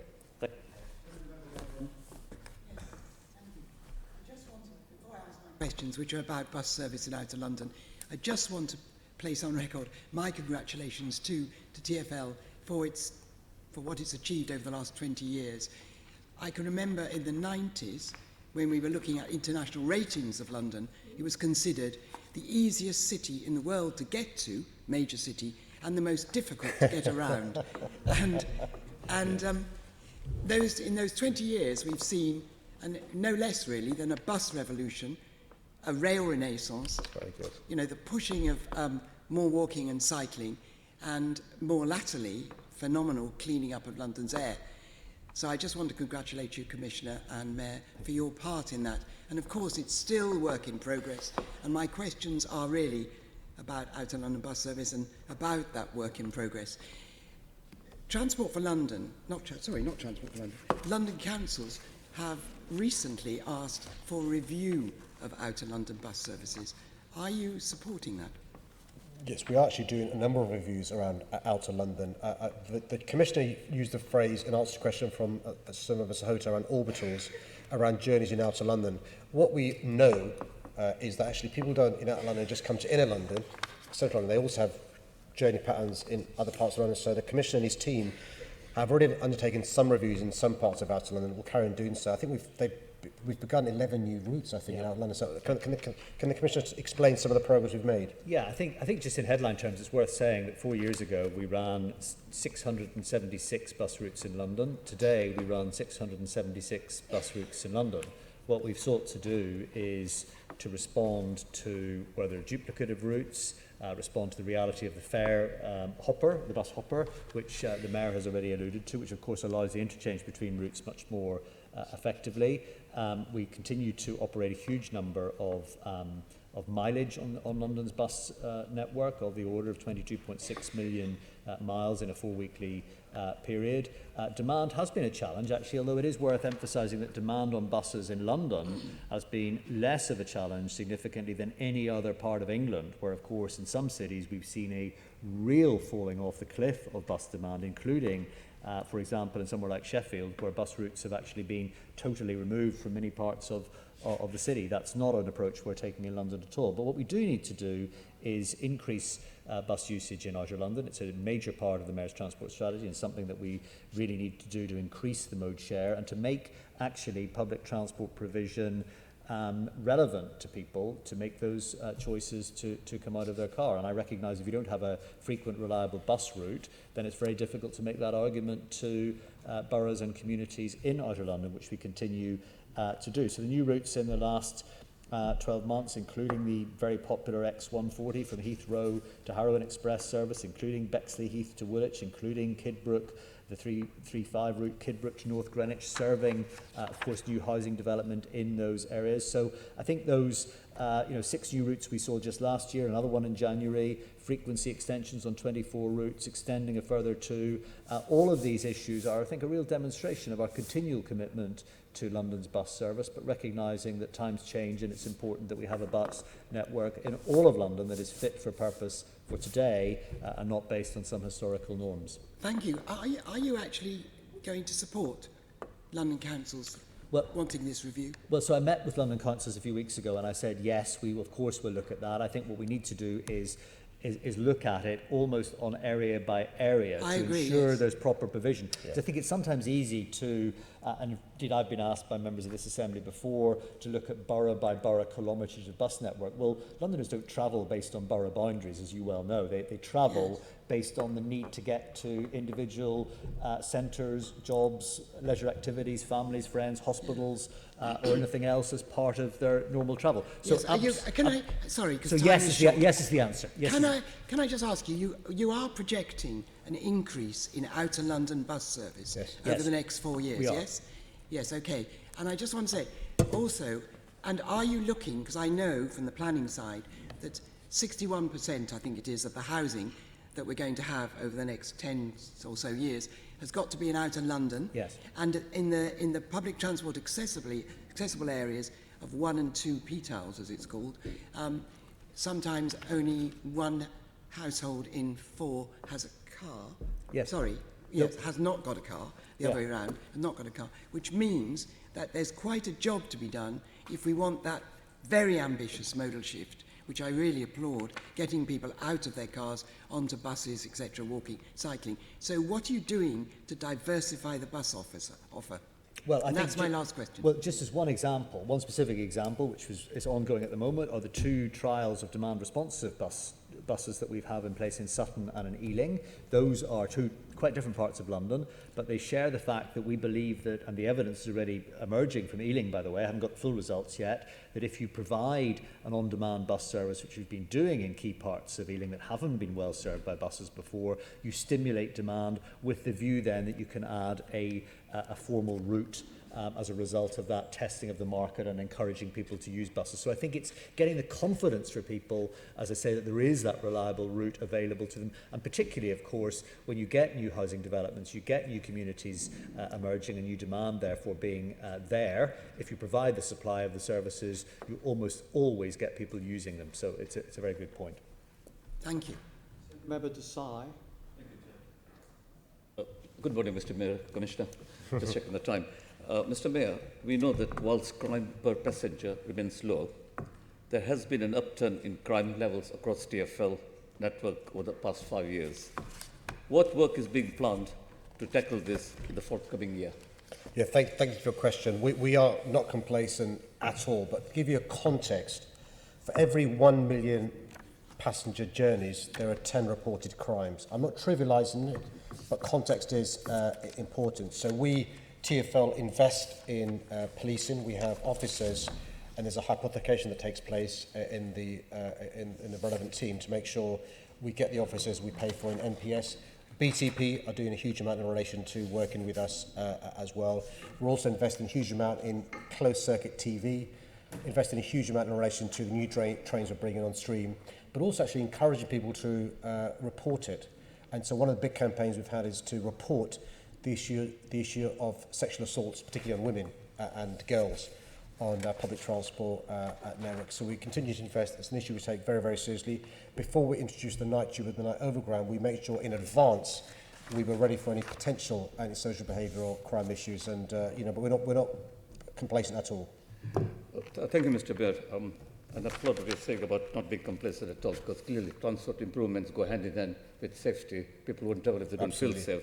I'm glad you made a reference about sexual assaults, because my follow-up question is about the increase in reporting of sexual offences in recent years, in part due to the success of Project Guardian and initiatives such as, quote, report it, stop it, unquote, advertising campaign.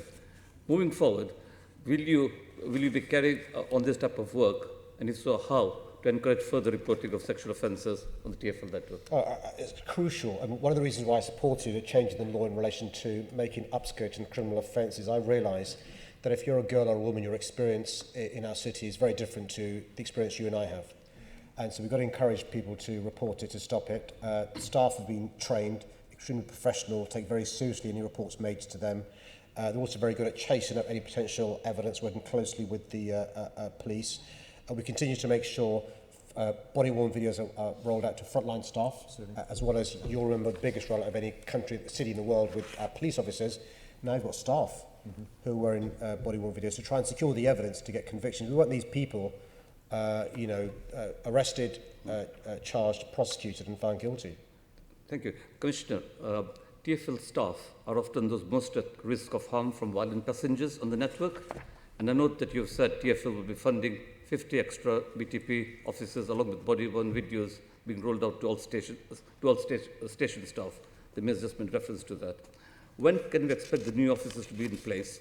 And when will all station staff have access to body-worn video cameras? So the police officers are being recruited as I speak. I met with the Chief Constable of the British Transport Police just a couple of weeks ago on this very issue.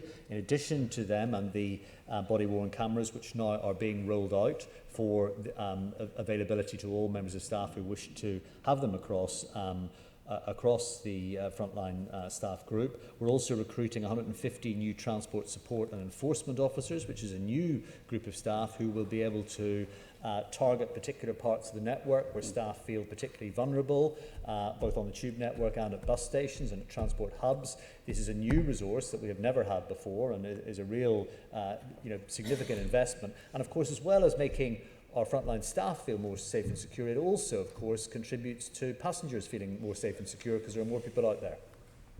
Thank you. My final question, Mr. Mayor. Earlier you said you recognize the contribution that good trade unions can make. TASA, I'm aware, advocated an approach to tackling assaults on staff similar to your Vision Zero strategy for reducing traffic accidents and deaths. Would you welcome this approach to having a Vision Zero? Absolutely. It is unacceptable for any member of our staff to be abused or to be the victim of a crime, whether it's verbal or otherwise. We have a zero tolerance attitude towards this. The Commissioner, from the Commissioner down, we all think there should be a zero tolerance towards this. Thank you. Good morning, Mr Mayor and Commissioner. Mr Mayor, you've made a very welcome pledge on London becoming a carbon neutral city by 2030. And of course TfL will need to contribute to that. So I wonder if you could tell me what TfL is doing to make the most of opportunities to generate renewable energy.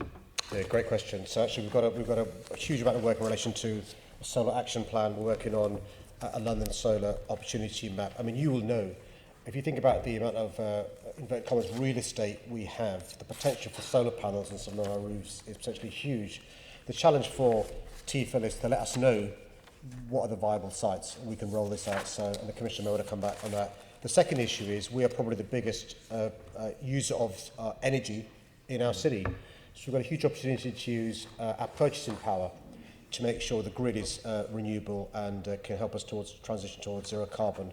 That's aside from our policies in relation to ultra emission zone, electric buses, electric taxis, and all the rest of it. But it's a priority for the Deputy Mayor, and the Commissioner has been fully signed up to this, as has his team. Thank you. Absolutely. So just on that regard, on the solar panels in particular, we've got initially 3 sites, 3 depots, starting with the tram depot at Croydon. 1.1 megawatts of solar generation capacity is what's being proposed. Just to give that some context to that, for those who aren't familiar, 1 megawatt is equivalent of the supply of the average power requirement for 2,000 homes for 1 hour, so it's not insignificant in terms of how that might be used rolling out still further.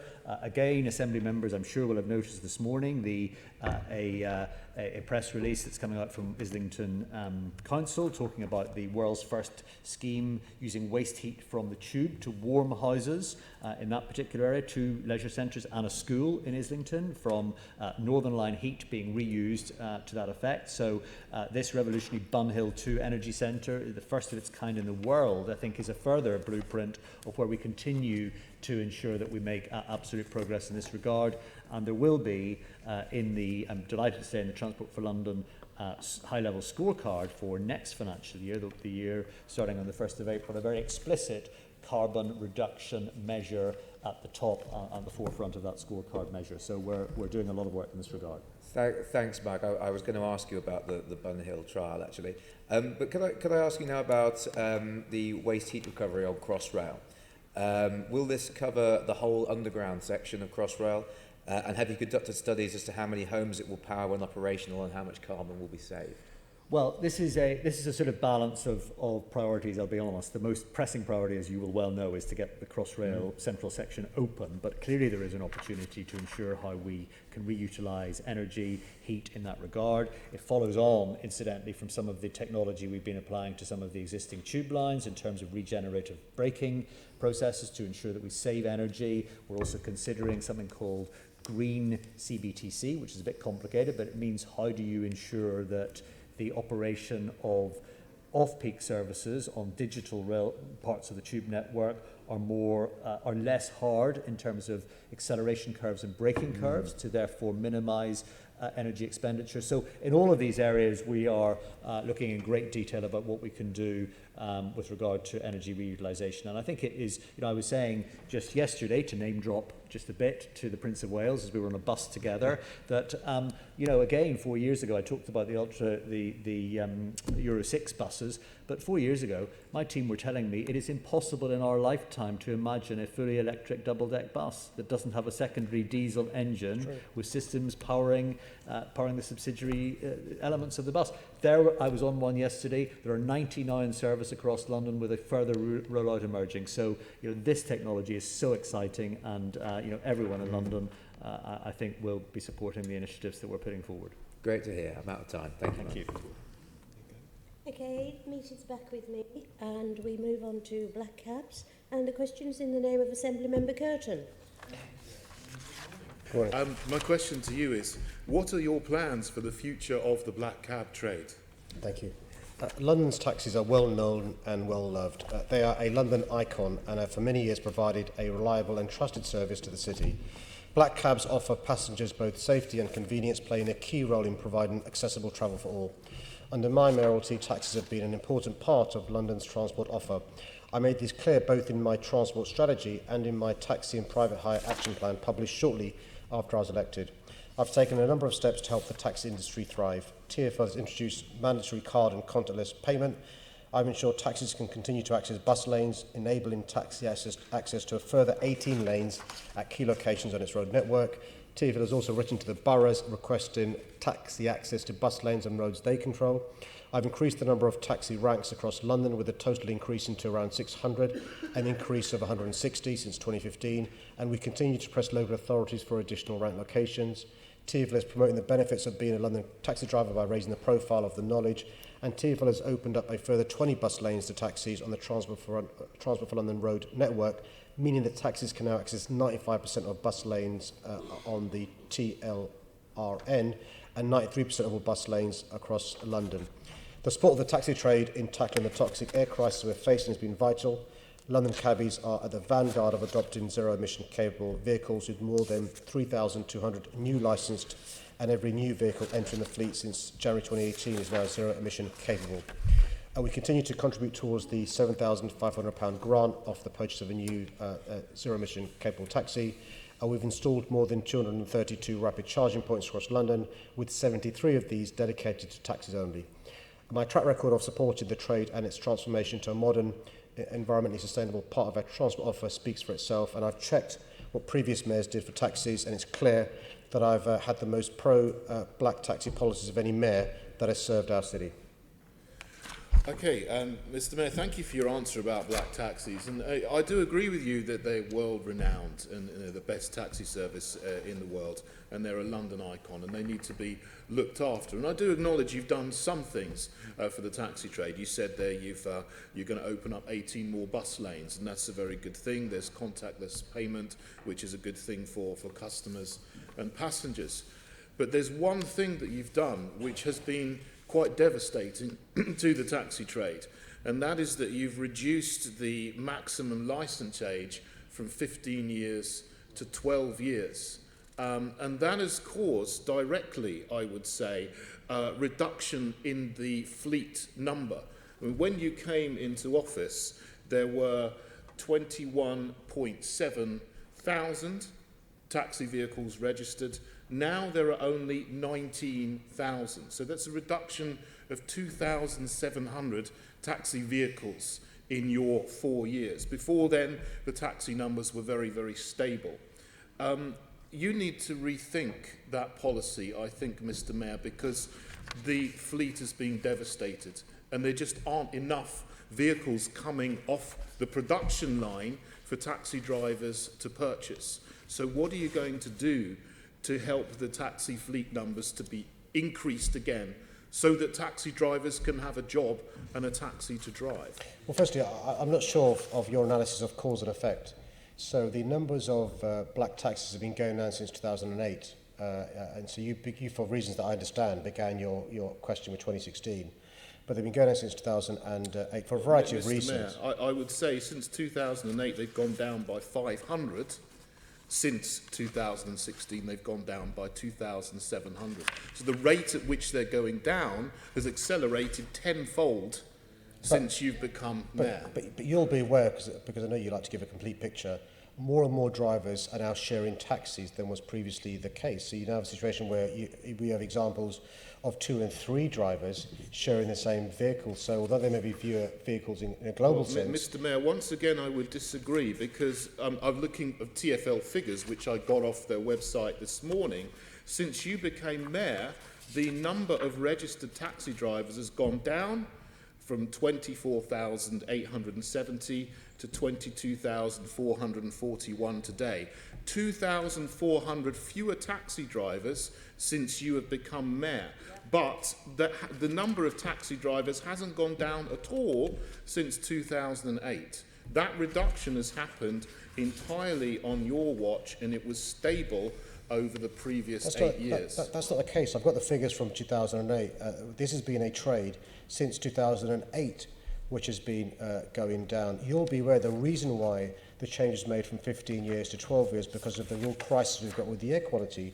You'll also be aware that because we've cleaned up our buses, the other biggest factor in relation to the NOx and the particular matter are our black taxis, which is why we've increased the subsidy to the black subsidies, but also made it attractive. It's also not true, as you gave the impression, that the reason for people not moving to the zero-emission capable taxis because of the delay in them being procured. Actually, there isn't ostensibly a waiting list for people to get a new zero-emission capable taxi. I don't agree with your synopsis. I mean, we can argue about figures. I mean, I've got the figures from the TfL website this morning, but there is a problem. And taxi drivers' representatives tell me there is a problem.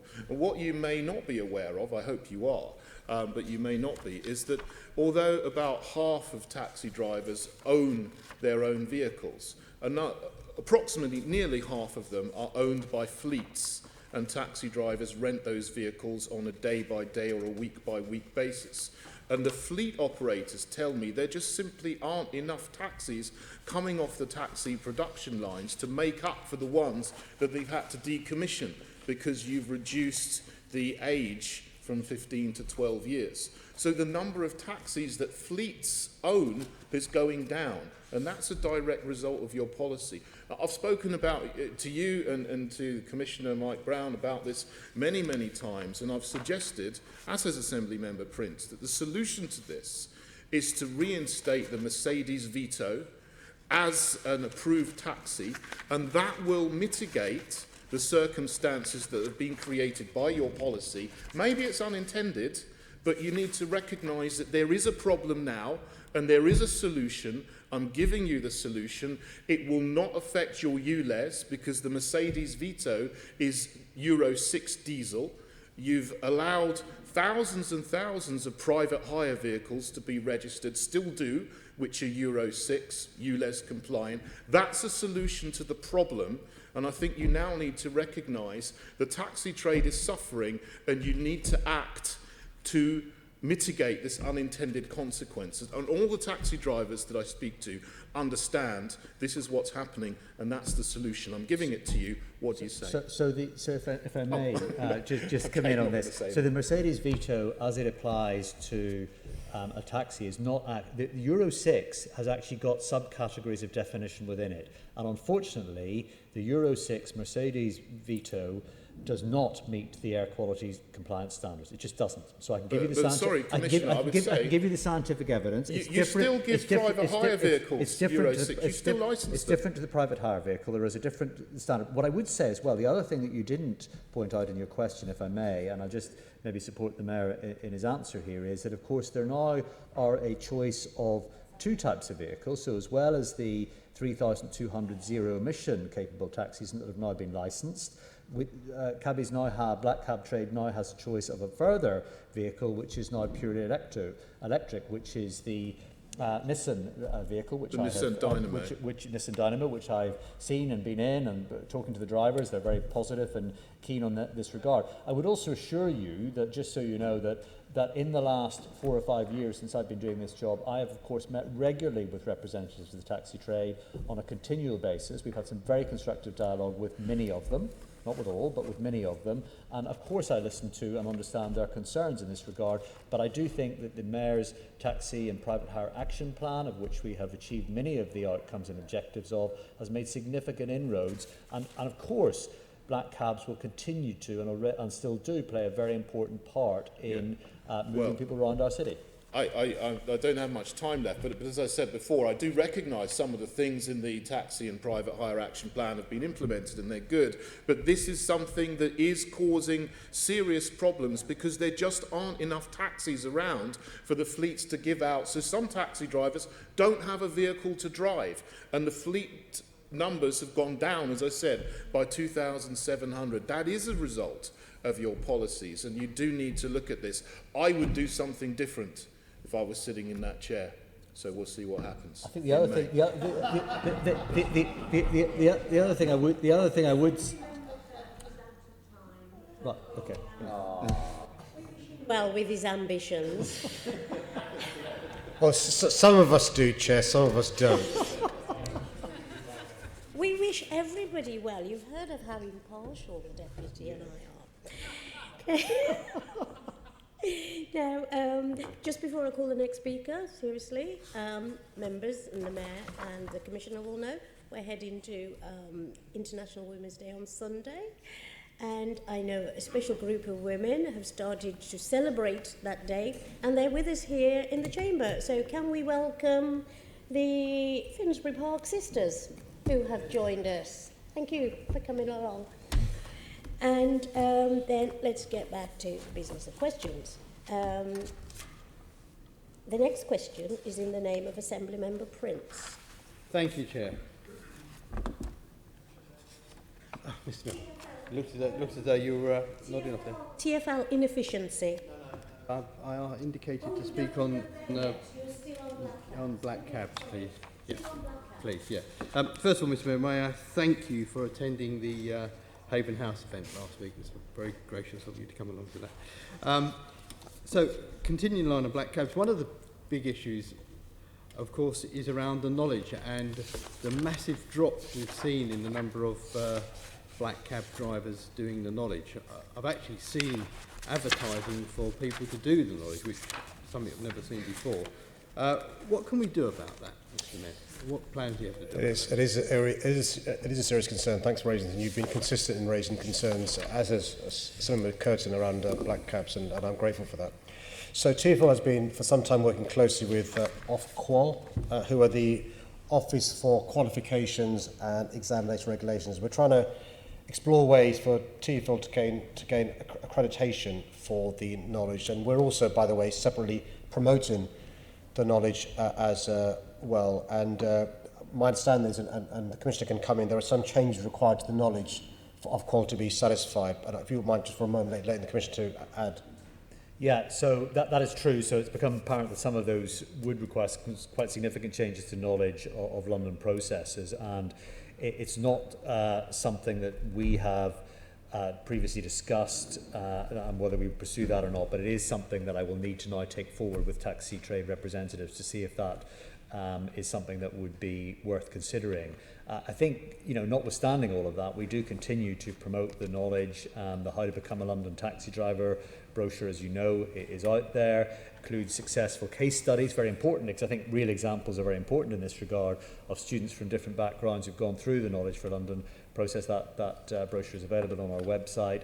And of course, we're also things like mandatory card and contactless payments, disability access, protection of the hailing process, which is helping to ensure that the trade remains fit for the future. So, I think we're trying to do a number of things in proper consultation and dialogue with taxi trade representatives in this issue. Right, well, thanks for that, Mike. I mean, there are more issues, but we don't have enough time, unfortunately. But what I would just say to you, Mr. Mayor, and with all due respect, Mike, you are leaving the business. Will you ensure, Mr. Mayor, that you do everything in your power to work with the taxi trade to ensure that we get accreditation for the knowledge, because it will become a qualification, it will have a much greater value. Otherwise, it's something that's not a transferable skill. Yes, you make the point very well, and I'll continue to do what I can with the Deputy Mayor and the new Commissioner. I think both you and Senator McCurtain have explained some of the challenges there are, and one of the things we've got to do is explain the benefits. And I wouldn't want anybody watching to be put off becoming a cabbie because there are concerns, there are challenges. But when you speak to cabbies, a lot of them love their job, and so yes, I will continue to do what I can to promote the trade. Thank you, Mr. Mayor. Now it's Assembly Member Prince. You're next with TfL inefficiency. We're off.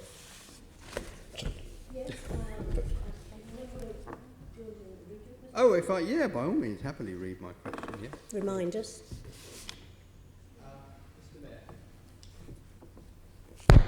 Good. Mr. Mayor, 4 years ago in your manifesto, you claimed that TfL was inefficient and flabby.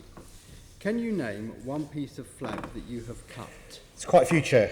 When I was elected in 2016... Can I just say, Mr. Mayor, the question is, can you name one piece of flab that you've cut, please? Well, the answer is yes. That's fine. That's your answer, Mr. Mayor. I'll live with that. Thank you very much. So, Mr. Mayor, do you believe that all the flab is now gone and that TfL is as efficient as it's going to get, or is there still more flab to come? No, there's still more we can do to make TfL even more efficient. I'm really proud of the progress we've made over the last 4 years. For the first time in the history of TfL, as we said in my opening, it's now 20 years old, we've managed to reduce operating costs year on year, never done before I became Mayor. We also have gone from a position where we had a deficit of £1.5 billion when you include operating grant when I first became Mayor, to one that's now taking £1 billion off that. It's £400 or £500 million we're going to get to surplus in 2022. There are more things we can do to increase efficiencies. One of the reasons why it's crucial to have good relations with those that work for us through their trade unions is because there is further transformation required. I'm really pleased we've managed to reduce bonuses for the top team by almost half. Good example of the progress made, everyone sharing the burden, merging engineering, merging business supports, making sure we continue to get passengers using public transport. Freezing fares helps in relation to our buses, and the hopper helps.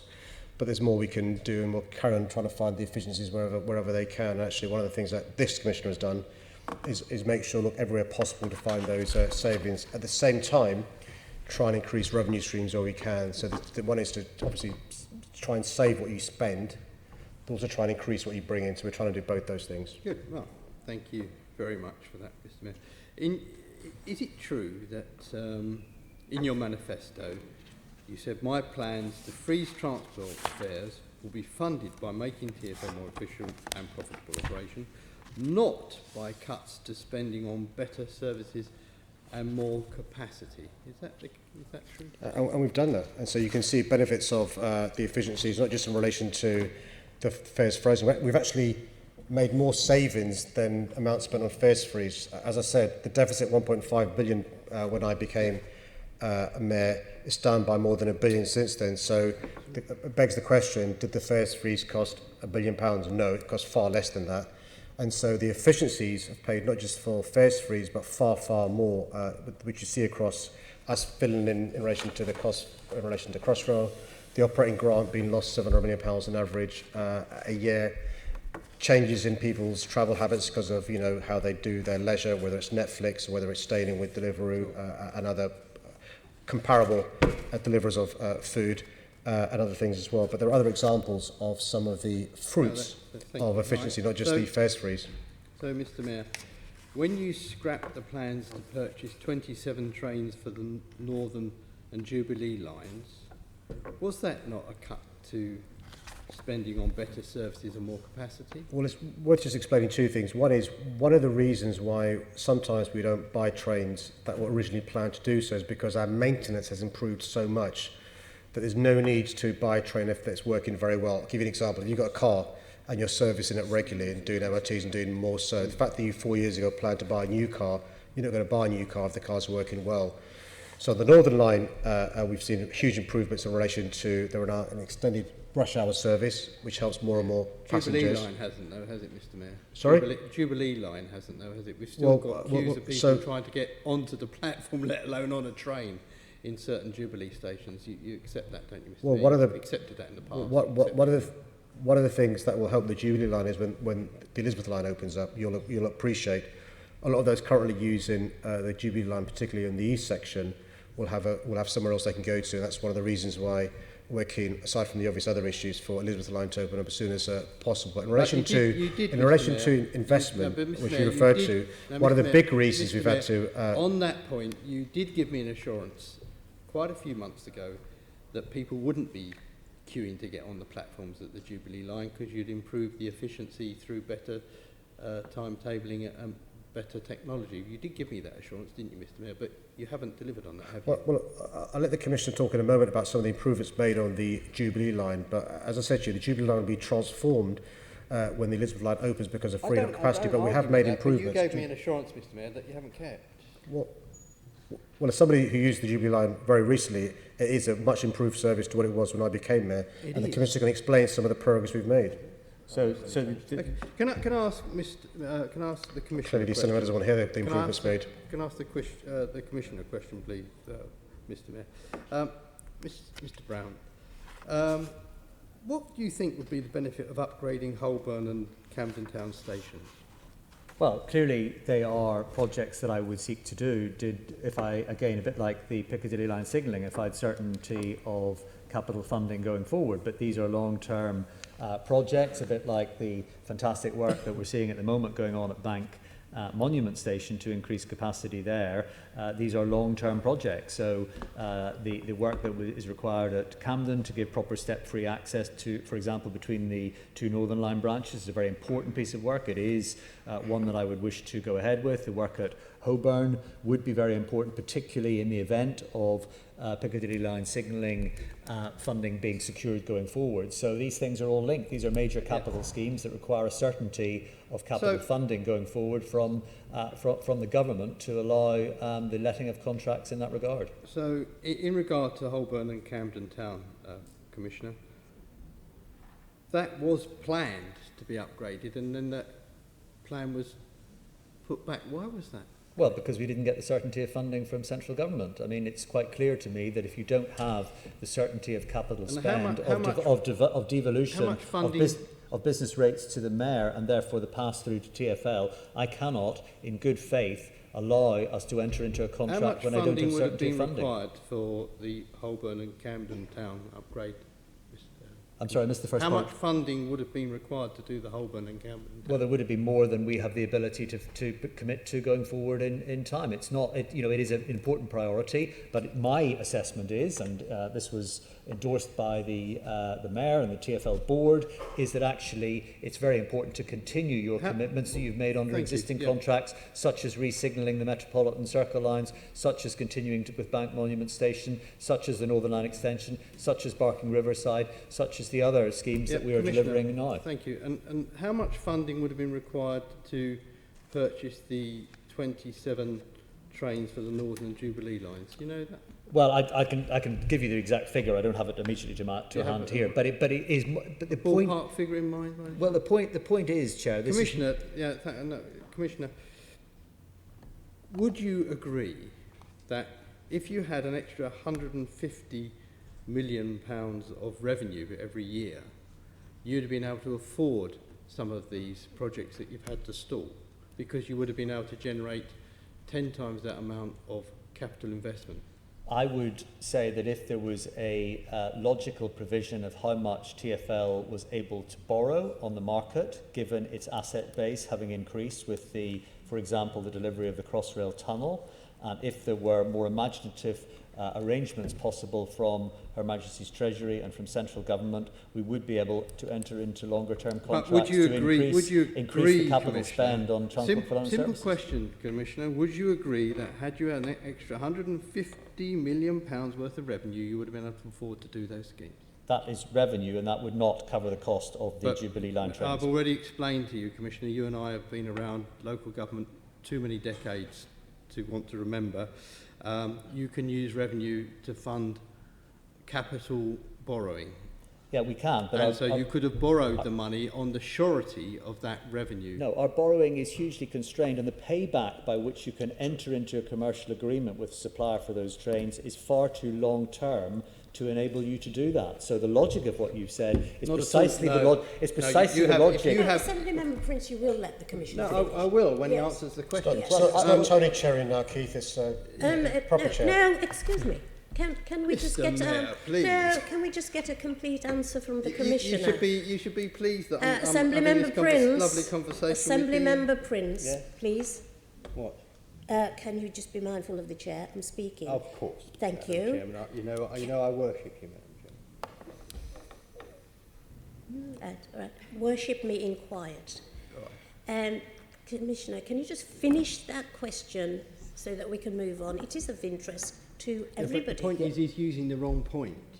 Can I just make the point? The point is that that £150 million worth of revenue is ongoing revenue, so it's secure revenue. Mr. Brown. So it could be you could use £150 million for 1 year, but obviously if you're borrowing over a 10-year period, you'd have that revenue stream over that period. I get the point you were trying to make, but I'm not saying a 1 year £150 million revenue. I'm saying an ongoing amount of revenue. So what I was seeking to say in the answer to that regard is your logic is without flaw, and I absolutely bow to your logic. However, the reality is our ability to borrow for capital spend is artificially constrained.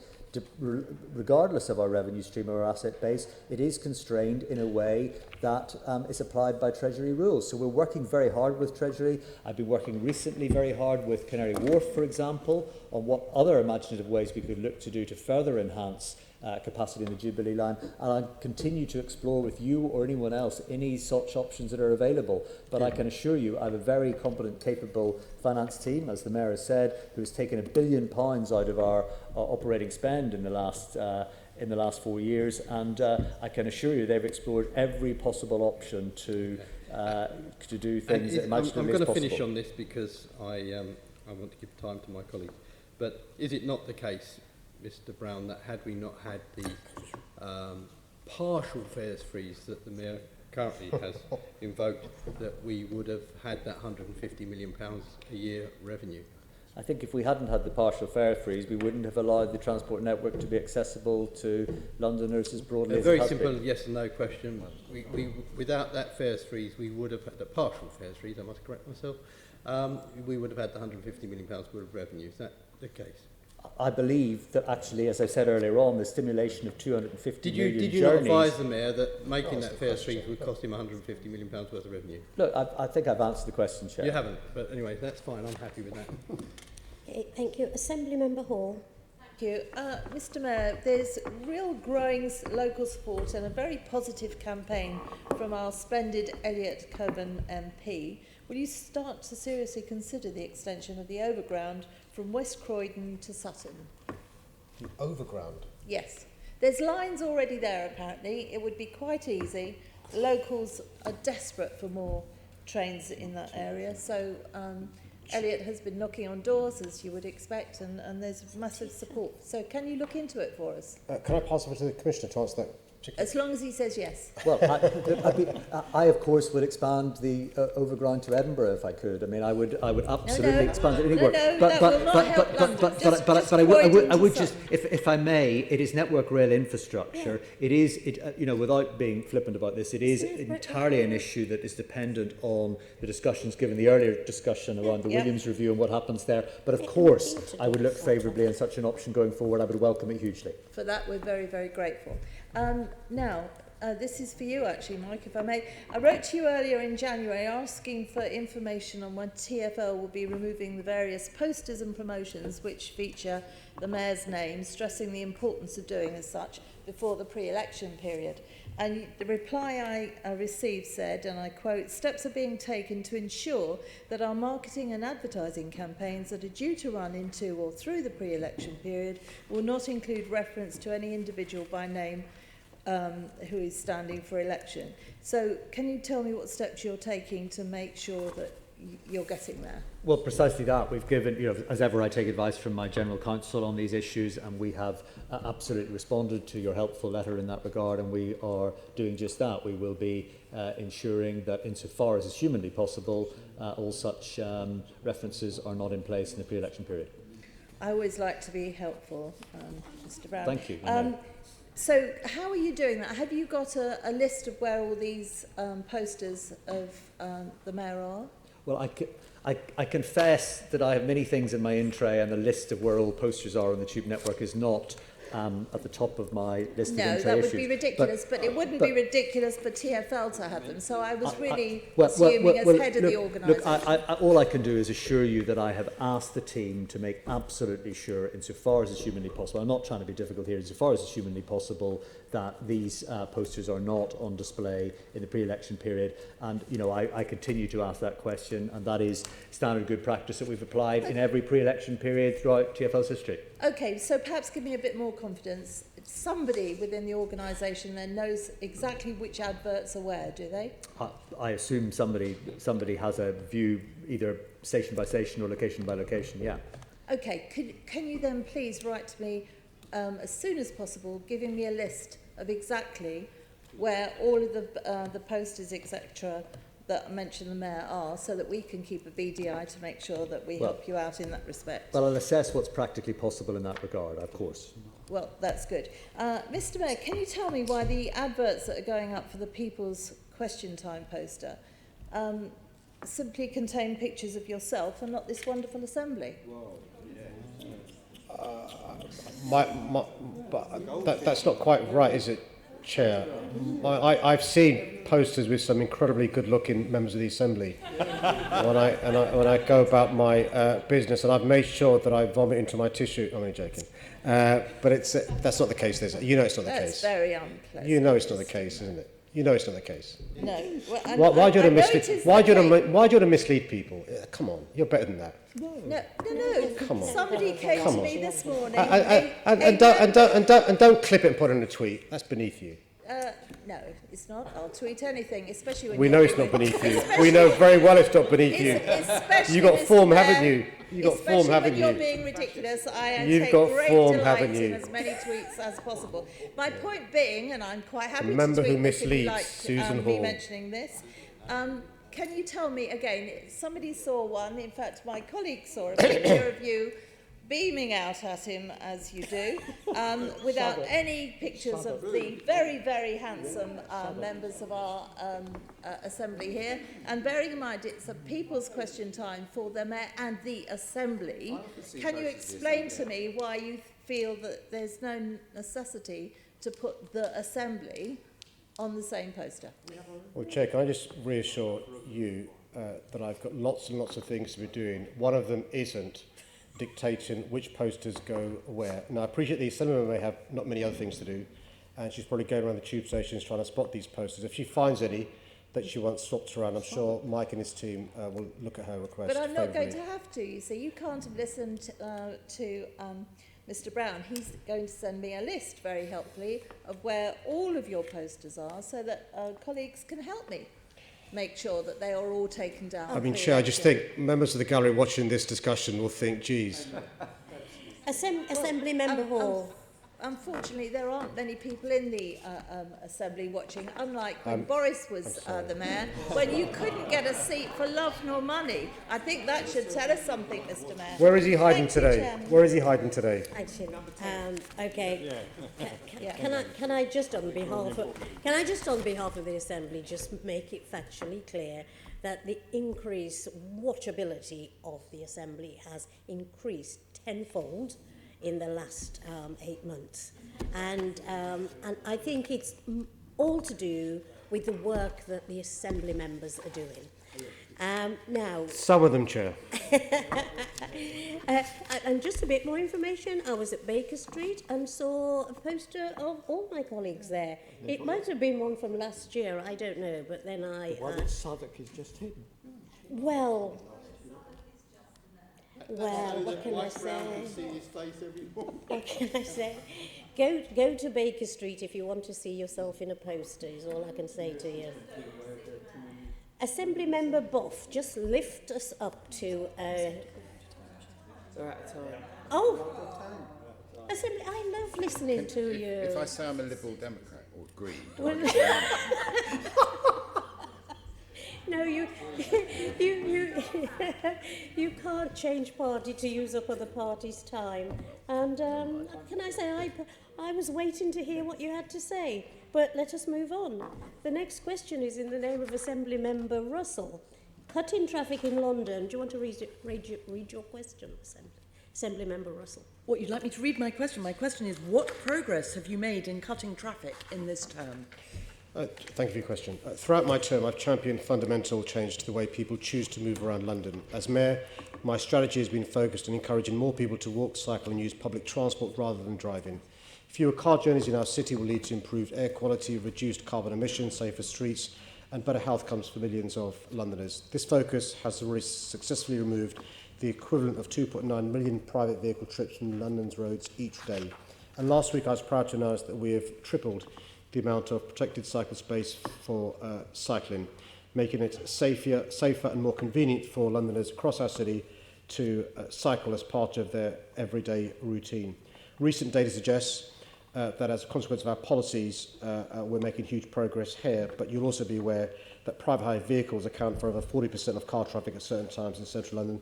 To start to address this, last year I removed the congestion charge exemption for private hire vehicles. And Chair, I want to give these members a chance to ask further questions, so I can write to her with a fuller answer to give her a chance to. Okay, thank you. The question was, what progress have you made in cutting traffic in this term? And while in central London quite a bit of progress has been made on cutting traffic, it's gone down almost 9%. But if you take Greater London as a whole, traffic has actually gone up by 1.3%, and in Outer London it's gone up by 1.9%. So there's clearly much more than the central London ULEZ area to deal with when it comes to cutting traffic. Now, Mike, to you, in the Mayor's 2018 transport strategy, he committed to investigate proposals for the next generation of road user charging systems that could replace schemes such as the congestion charge, low emission zone and ultra low emission zone. So Mike, how far have you got with that investigation into smart fare road pricing?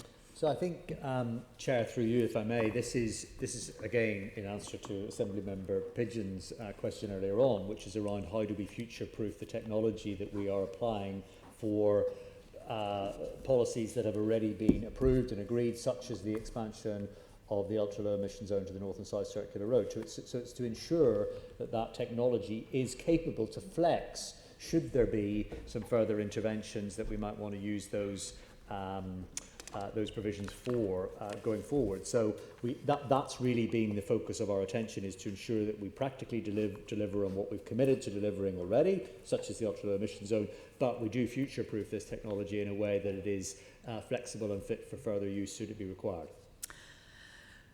Would it be fair to say that you would be willing to do more practical development on a smart fare, privacy-friendly road pricing scheme, but that you've been waiting for political direction from the Mayor?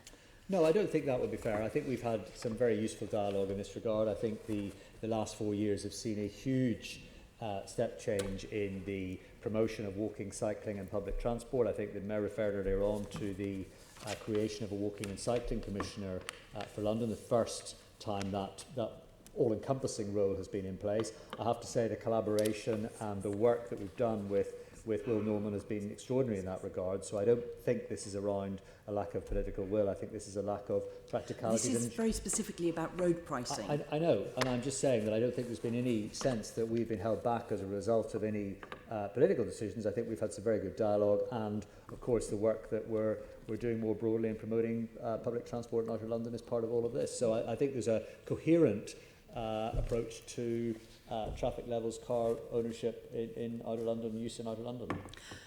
Mr Mayor, we've had the Centre for London report on how smart fare road pricing would work and countless other reports. So why haven't you shown more leadership on this? Why haven't you pushed it forward? Well, perhaps the member can share with us which major cities do this.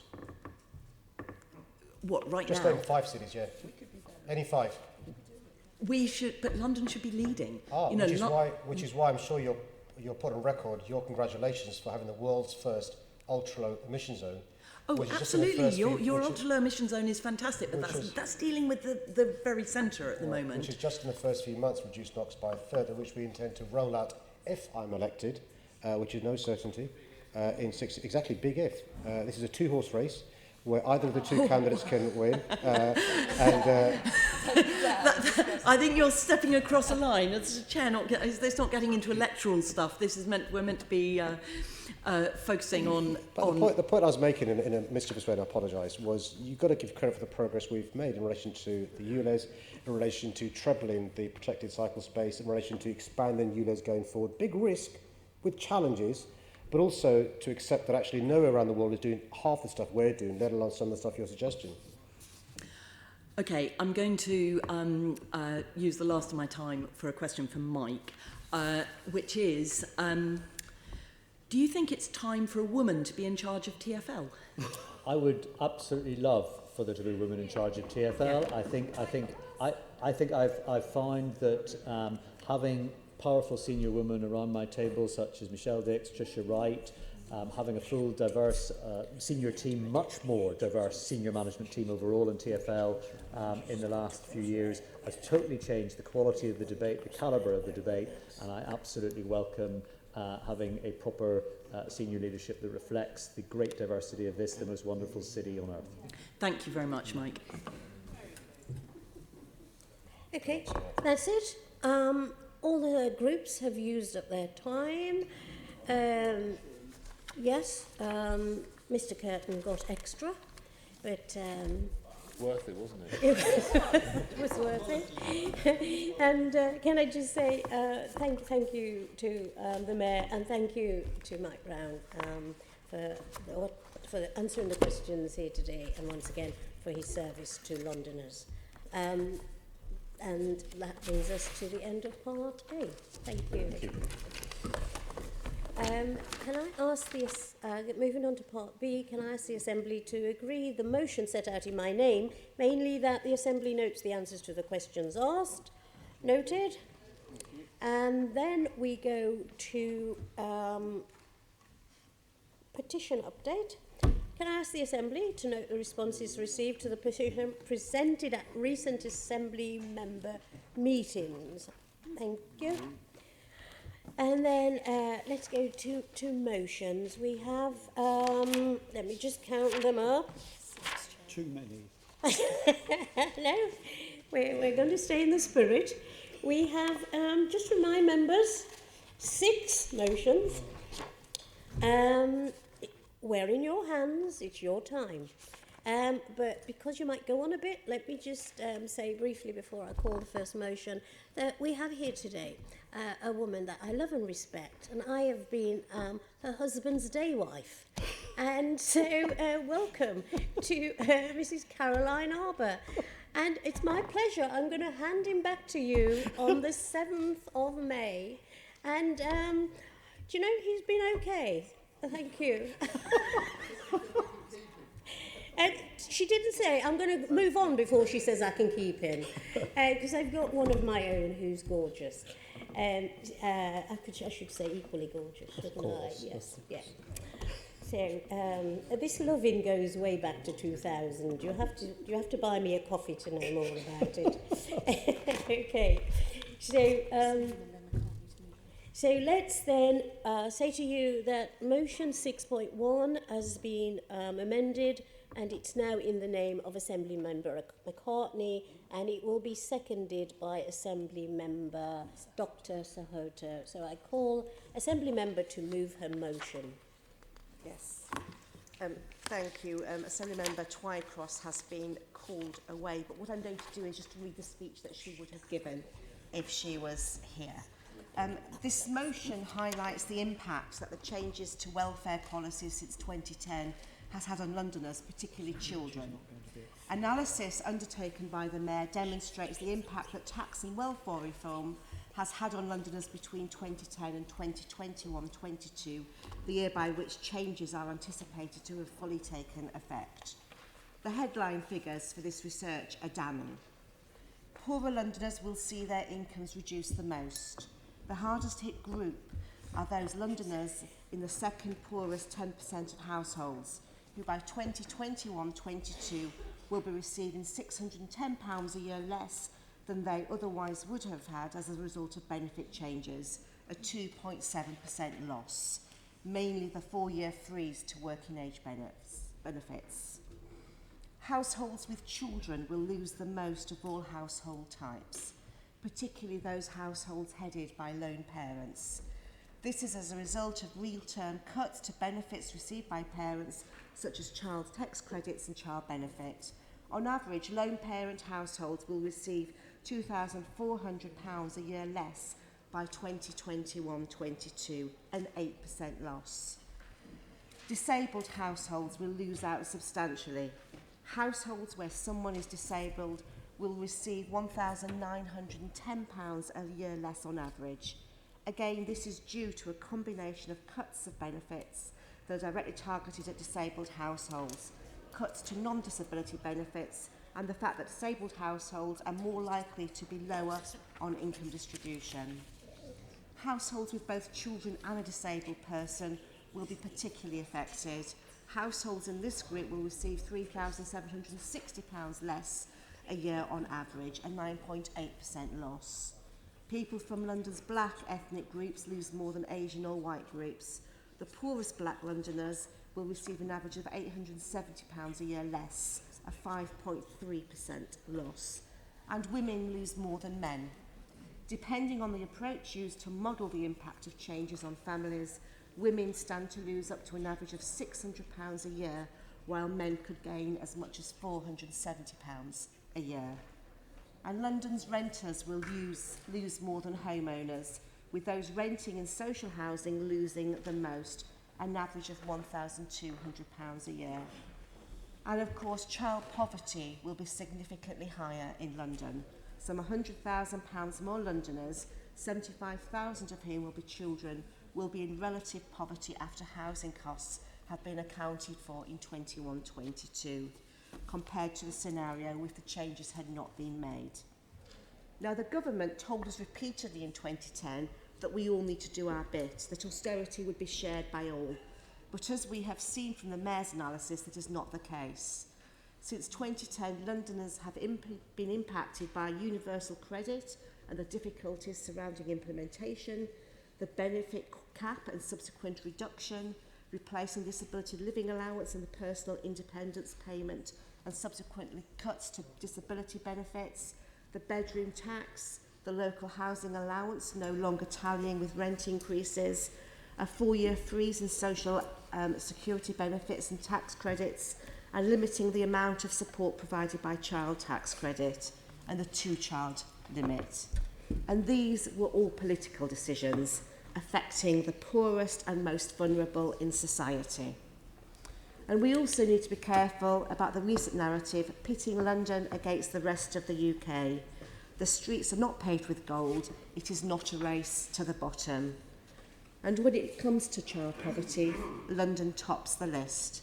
Of 20 local authorities with the highest rate of child poverty, half are London boroughs.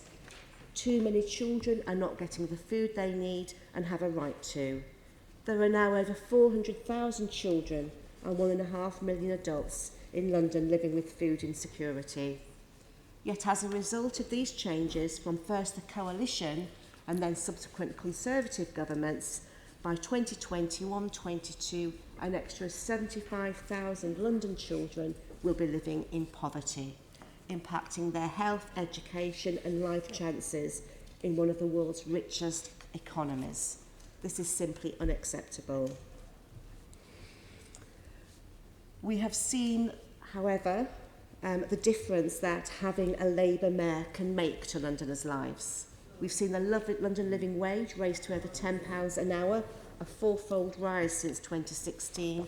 We've now got the first gender and BAME pay audits for the GLA, published before the government took action, and the Mayor has introduced early years hubs in Barnet, Newham, Wandsworth and Merton to improve access to high-quality early education for London's less advantaged families. But it's limited how much the Mayor of London can do in the face of austerity. The Secretary of State for Work and Pensions need to take responsibility for the poverty that the government's actions have caused and put an end to the most punitive welfare changes. And this is only going to be more important as the UK does not get a good trade deal with the EU, because many Londoners cannot afford to see price rises to food, services and a deterioration in their working Final conditions. sentence. Thank you. Can I hear the seconder? Dr. I formally second and reserve my rights to speak. Formally. Yes. Can before I call any other speakers, can the Assembly agree to extend the meeting in order for us to finish the business on the agenda? Agreed. Do I see any speakers? Okay. Can I call upon Dr. Sahota? Well, I've just, I wasn't going to speak on this matter, but I think I will because it's very important, and I. No, you don't have to. But I want to. I now want to chair. I now want to chair. Now I do want to chair, because I think this is very important, right? That as a doctor, I see people who are suffering as the consequences of the austerity measures put on by the government. We've just had a 10-year review by Marmot looking at the inequalities of health which have widened in London, directly responsible for the state. I see people whose benefits are being denied, who are having to go through desktop exercises. People who have never been seen by another human being are being denied their benefits. And I am writing letters of appeal. 40% of my workload is about writing letters of appeals who have been denied benefits. And those appeals are 70%. So people are suffering in London. It wasn't the motion I was going to speak on initially, Chair, but now that I'm seconding formally, I take the opportunity of raising the concern of people who have been victimised, neglected, and people who are suffering under the consequences of the austerity policy of this government, and hope this will be reversed. Thank you very much. Assembly Member McCartney, summation? I have nothing further to add. Thank you. Can I see those in favour of the motion as put? 1, 2, 3, 4, 5, 6, 7, 8, 9, 10, 11 in favour, Chair. Can I see those against? That's 1, 2, 3, 4, 5, 6, 7 against, Chair. That's carried. 7 against, motion's carried. The second motion is in the name of Assembly Member Desai. Please, and will be seconded by Assembly Member Copley. Please rise to move your motion. Thank you, Chair. I'll be brief because I anticipate all. Well, Chair, can I just actually ask for an indicative vote? I mean, all the opposition. No, we don't have indicative vote. The other groups are going to support formally. Then I'll move it formally. Down. Yeah. Thank you. Thank you. Can I have a seconder? Who do you wish to move formally? Yes. Okay. Are there any speakers to this amazing motion? Assembly Member Pigeon. I did want to speak because this is the only motion I thought I'd speak on out of the collection before us today, and I think it's really important that we support this motion because London is unique as a capital city, and we do have a huge number of special events as set out in the motion, and we do require extensive policing resources above and beyond what would normally be expected. So I hope the government will cover these costs, and I hope the Policing Minister, Kit Malthouse, who knows full well the implications for London, will listen carefully to the Met's plea and that we get the resources we need. Thank you. Any other voices? No, stop chairing from behind, Mr. It doesn't suit you. Assembly Member Copley. No, I have nothing further to add. Yeah. Summation, Assembly Member Desai. That I'm grateful to everyone here for supporting this motion, and note that Assembly Member Bacon is here, who's now, of course, a member in Parliament. We've got people like Assembly Member Shalomi, friends in Parliament. So let's make this all, a campaign supported by all parties to get the government to fund London's police fairly. Okay. Now, do you know what? If I get any interruption from my right, I shall slow down to a snail pace, because I'm just a bit fed up of the noise that's coming from the right of me. Okay? So, can I move to the vote on the motion in the name of Assembly Member Desai? Can I see those in favour? That is unanimous. Unanimous. Thank you very much. Let's move to motion number 3 in the name of Assembly Member Dismore. It's going to be seconded by Assembly Member Shaw. Thank you, Chair. Through no fault of their own, many Londoners have found themselves living in flats wrapped in aluminium composite material cladding. This is the material that burned so horrifically on Grenfell Tower. It's the material that enabled an ordinary kitchen fire to turn into a deadly blaze, and it's the material that the chair of the inquiry, Sir Martin Wilbeck, found never to have met building regulations. Dealing with the risk to life must clearly be a priority for public authorities. Despite the government's piecemeal approach, local councils have stepped in to protect their residents.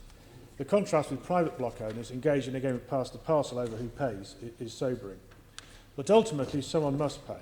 Despite the fact that blame lies with successive governments, the building industry, regulators, the costs are being felt by others. After the Grenfell Tower fire, you might think the arguments for sprinklers in high-rise blocks, including retrofitting, was irresistible. Even the government seemed to agree with that, but will they pay for them? No. Indeed, even to fit sprinklers in new-build schools, the government said it required local authorities to pay the extra costs. This has been the theme of the approach to building fire safety since the Grenfell Tower fire. Announcements, promises of change, consultations, but no money to make it happen. And what's the result been? Cash-strapped local authorities have had to pick up the tab. I'm in no doubt that fixing years of broken fire safety systems is a problem of already unstable proportions, and it will require such a Herculean effort to clean it up. But so far, the government has handed the mop and bucket to the stable boy and left the scene.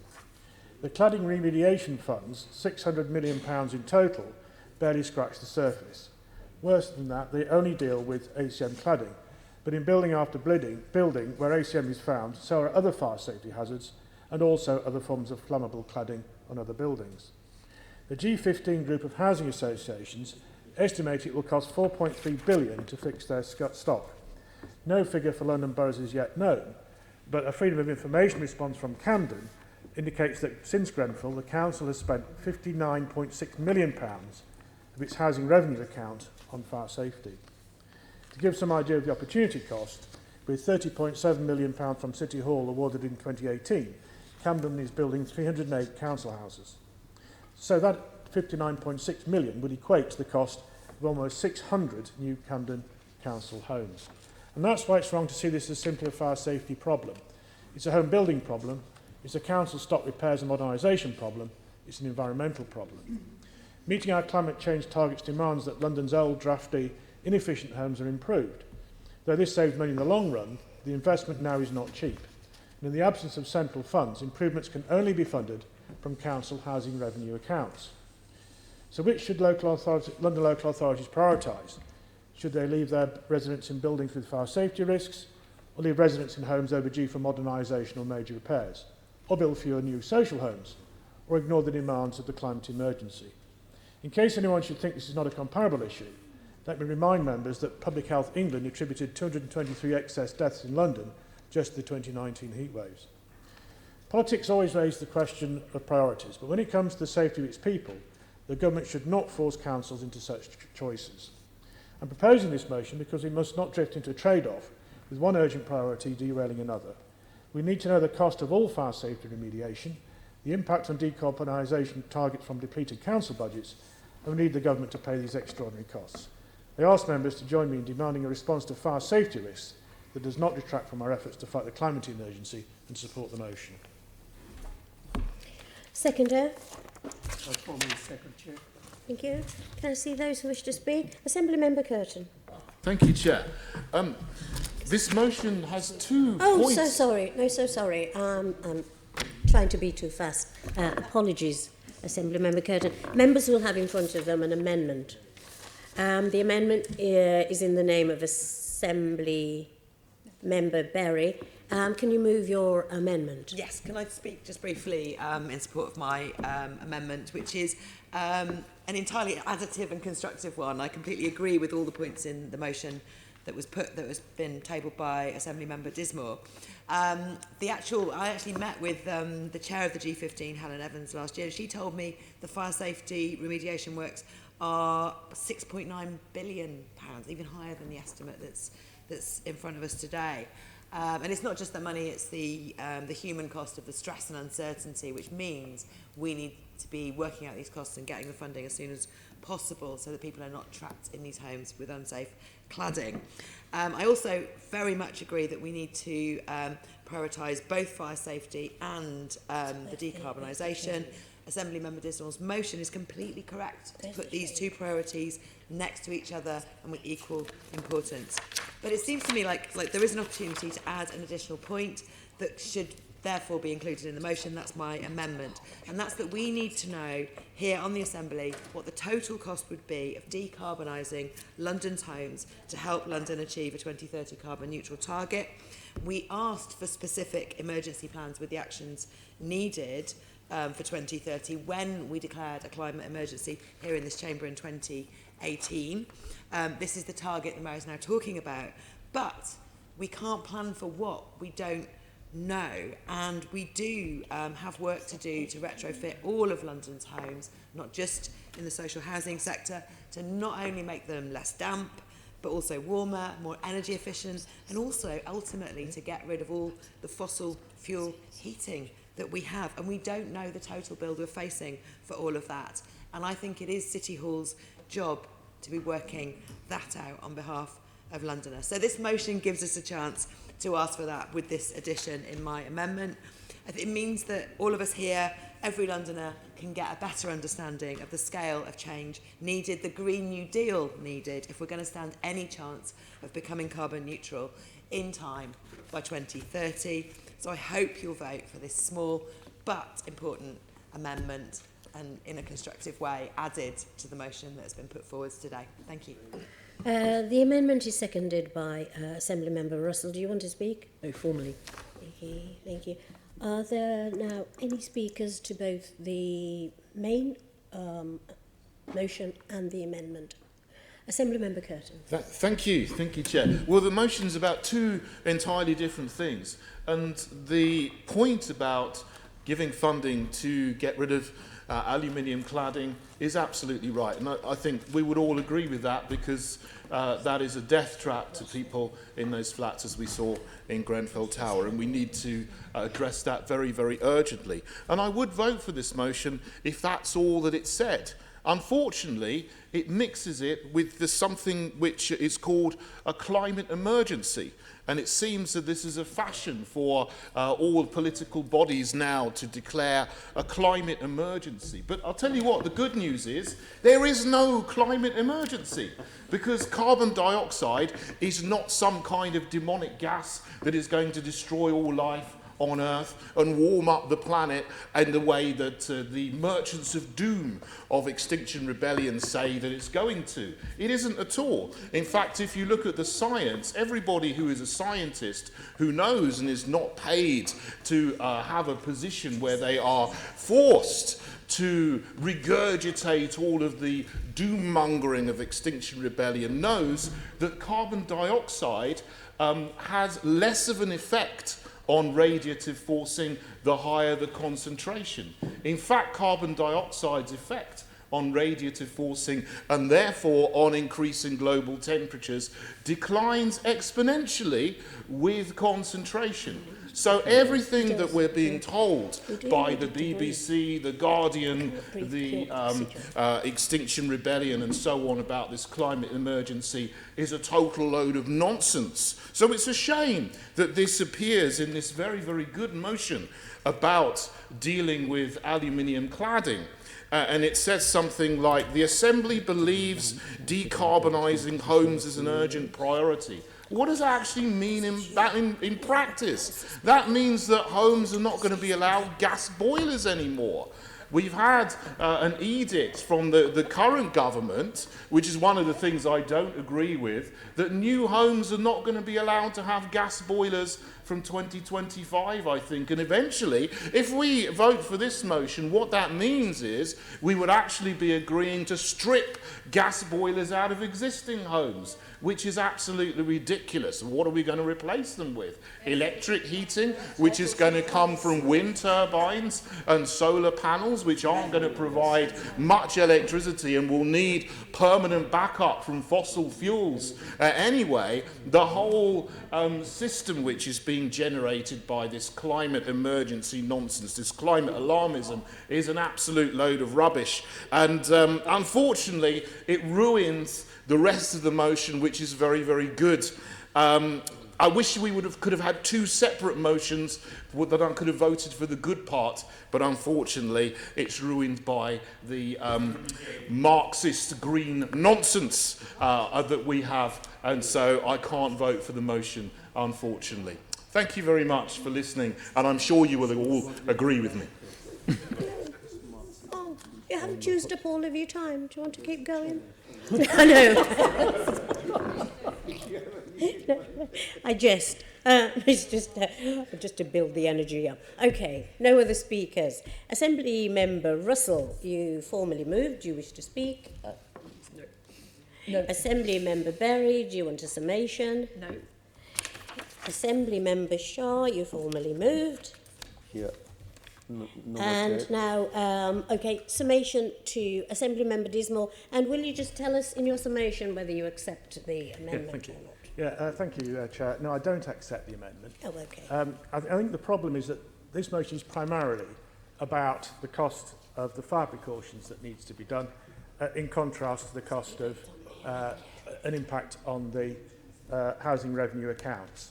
And I think this last thing is adding as the Greens often do, a sort of a portmanteau effect to the motion, and I think it detracts from it. So I'm not accepting it, and I think it stands as it is. I mean, as far as Assembly-Member Curtin is concerned, when it comes to gas boilers, I can think of one in particular I'd like to see removed from this chamber, and maybe that will happen at the elections in May.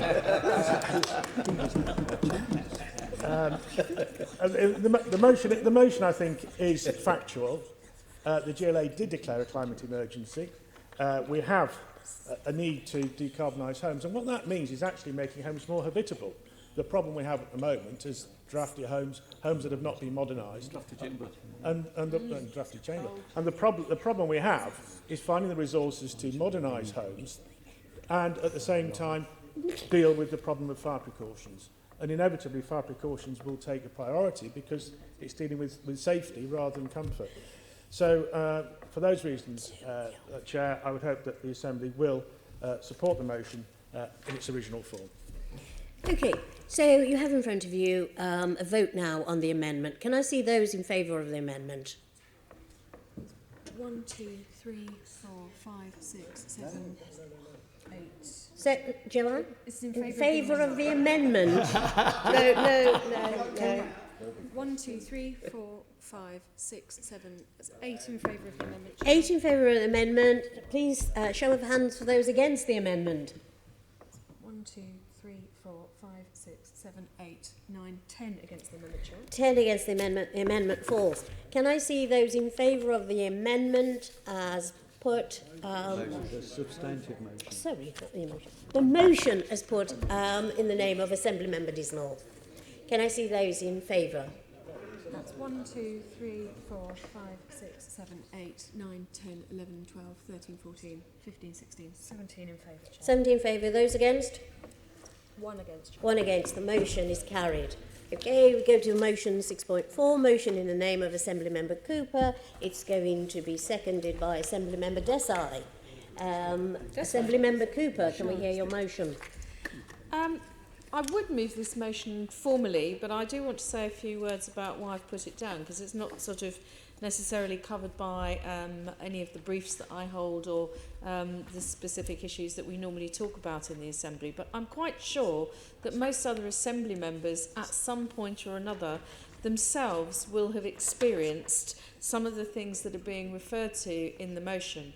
I think we're all aware of the recent suicide of Caroline Flack, who lived very much in the public eye, very strongly in the public eye for the last 10 years. And a lot of people had a lot of things to say about the way that she lived her life, and a lot of it was extremely unpleasantly expressed. And we operate as politicians in that public space, and I can't be the only person who's received abuse online from people from other parties, for sure, people of no party, sometimes even people of your own party. And it's extremely unpleasant, particularly when there's a large amount of it. Now, when I was preparing my speech for today, I went to have a look at the Twitter feed of a few people, and I thought I might quote from some of it.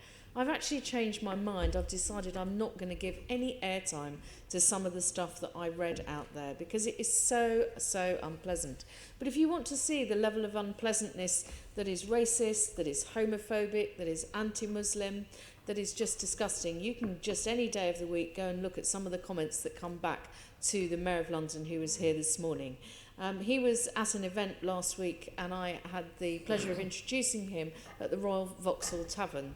And the combination of people who were outraged by the fact that he's Muslim, that he's Pakistani, and that he was attending an event that was at the Royal Vauxhall Tavern, and therefore in and of itself was supporting one element of diversity in our city. Just go and look at that one Twitter feed and the comments that came back after we had a very pleasurable and enjoyable evening. It's really quite horrific that we should have to put up with this. And I think if someone puts a comment on my timeline, I would want to know who they are, but quite often I just cannot tell who they are. And sometimes they might be, I don't know, the alleged Russian bots, they might be people living in America, they could be anybody. But I do think if people are going to go out there into the public space, this is the equivalent of standing, I don't know, on Hyde Park Corner or, the marketplace or whatever it is, and they want to express their view, which they are entitled to, providing it doesn't head off into hate speech. I think they should be identified. And so this motion is calling for, and I believe this is something the government is starting to make some moves on, so I hope this is pushing at an open door, to say that we should not be allowing people who live in this country to continue to run anonymous Twitter accounts, because I think we know that, and other social media accounts, we know that there are anonymous accounts out there that are encouraging young people to commit suicide, and in fact anybody to commit suicide. That is quite disgraceful, and I would hope that you would all join with me in supporting this motion. Thank you. Yes, can we look to your seconder? Assembly Member Desai? Formally. You formally move? Yeah, I might come in later. Yeah. Can I? Assembly Member Boff, Assembly Member Berry. Over my dead body will I support this motion. This is a Trojan horse of a motion which has a respectable intent but conceals a threat to human rights, the kind of which one would expect in totalitarian regimes such as China, but that one would not expect in a country that prides itself on freedom of expression. Of course, the internet contains people who say appalling things and nasty things. But when you aim to stop those things and those transgressions, we should ensure that what we aren't also doing is shutting the stable door on the inclusion of some other people. If you have to present your passport or a bill or something like that in order to identify yourself so that you can get an account, what does that say to whistleblowers who've used social media so effectively in exposing corruption and in exposing criminals?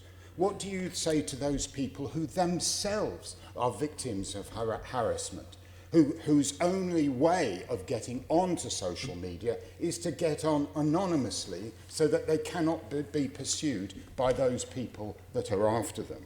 Why do you have to present this kind of information? And it's not so long ago that we had quite a furore in this chamber over the requirement of presenting an ID in order to vote. We told that from one side of the chamber was an outrageous transgression of human rights, and yet the right to articulate an argument, the right to be heard, that is something that you want to qualify. There is no way I will be supporting this motion. We had a very interesting debate in our group about it. I recognise there's differing views. But there's no way that I can vote for something that shuts down free speech, no matter what the good intent. The result of this will mean less free speech and less participation in people that we want to participate in sensible debate. I think that's all I need to say, because one thing, I wrote a report a few years back called Report Hate, and that identified anonymous accounts. But what it said was that predominantly what we wanted to do is to get the internet, those social media companies to shut down the hateful speech quicker in a more efficient way. That is getting better. I've reported loads of people myself, and I must say that those shutdowns of offensive accounts is getting better. It's nowhere near where it needs to be. This is true. But we do need to recognise that there's been improvement. But please, don't stop freedom of speech just because you don't like what people are saying. Assembly Member Berry. Thank you, Chair. So yes, thank you for bringing the attention of the Assembly to the wider issue. The death of Caroline Flack has spurred a fresh conversation about online abuse and what can be done about it. I think everyone in this chamber, anyone in the public eye, anyone who has a child who's been bullied for appearing innocuously in the local paper, or just dares to have an opinion online whilst female or black or gay or Muslim or Jewish, knows it is a real problem.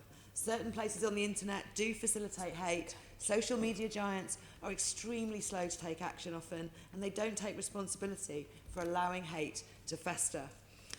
So, while we realise that creating an avatar online can allow abusers a sense of impunity, while we know that enough is being done to shut them down when they start being abusive, we do not believe that preemptively banning anonymous accounts is the right approach. We should focus on aspect 3 of the motion. Point 1, engaging with social media giants, we have no problem with. But points 2 and 4, we don't. There are aspects of the internet that are essential to freedom of speech. These aspects must be protected. And I'm thinking about the young person wanting to find out and chat safely about sensitive issues, a domestic abuse survivor being free to have an online presence without fear of being found, the gay person living in a community that oppresses their sexuality, and dissidents and whistleblowers exposing malpractice and corruption against oppression. We can't throw these things out as much as we agree with the sentiment of Assembly Member Cooper's motion. So we will not be voting for this. With regret, we will vote against it, and I just wanted to explain why. Thank you. Assembly Member Bailey. I'll be quick when I say this. As someone who suffered huge amounts of online abuse, I had become used to it and had accepted it as the way to go until I bumped into a young person who talked to me about them being bullied online. So my initial response to this motion was favourable because I had that in my mind. But the conversations that I've had, particularly with my colleague Andrew Boff here, and listening to Sean speak as well, has reminded me that if you highlight a person, if you identify a person, you're asking them to be brave. And in many, many situations, vulnerable people will not be able to make that step. So although I see where this comes from, particularly around the concerns around bullying, many politicians will accept what's going on. But if you're a young person at home, or you're black, you're gay, you're political dissident, whatever it is, you shouldn't have to be brave to speak out. And removing your anonymity will force you to be brave, which will probably mean you won't be able to speak out. And the actual idea that someone has your name means that they can find you. That is a terrifying thought. So as much as I see why this is coming out, why this motion is written in the way it is, I do agree with my colleagues, Sean Berry and Andrew Boff. I cannot vote for it, although I do see it has the right intentions, but it will lead to the wrong result. Okay, Assembly Member Curtin. Thank you, Chair. I think this is a terrible motion because it curtails freedom of speech, and it's deplorable that it tries to do that under cover of a tragedy, the tragedy of Caroline Flack, who took her life. I'd never heard of her until a couple of months ago, and there are many, many different opinions people have about her. I don't have anything, I don't want to say anything about her and the situation. We shouldn't. We should just leave that to rest. But the fact that this tries to get anonymous accounts on social media banned is absolutely wrong, and is completely wrong to try to use this kind of victim shield to push forward a progressive ideology that curtails and undermines the centuries-old freedom of speech and expression that we have in this country. And particularly, what is I find very bad is the idea of hate, banning hate, because hate has become a meaningless, politicized word.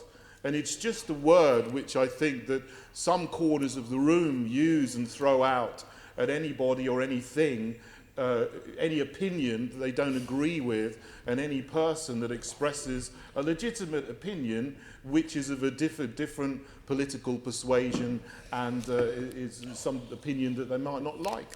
I myself have been accused of hate where I'm not hateful whatsoever. I've even had tweets and posts that I've put on Facebook taken down because someone's accused me of being hateful. I've had a message from Facebook.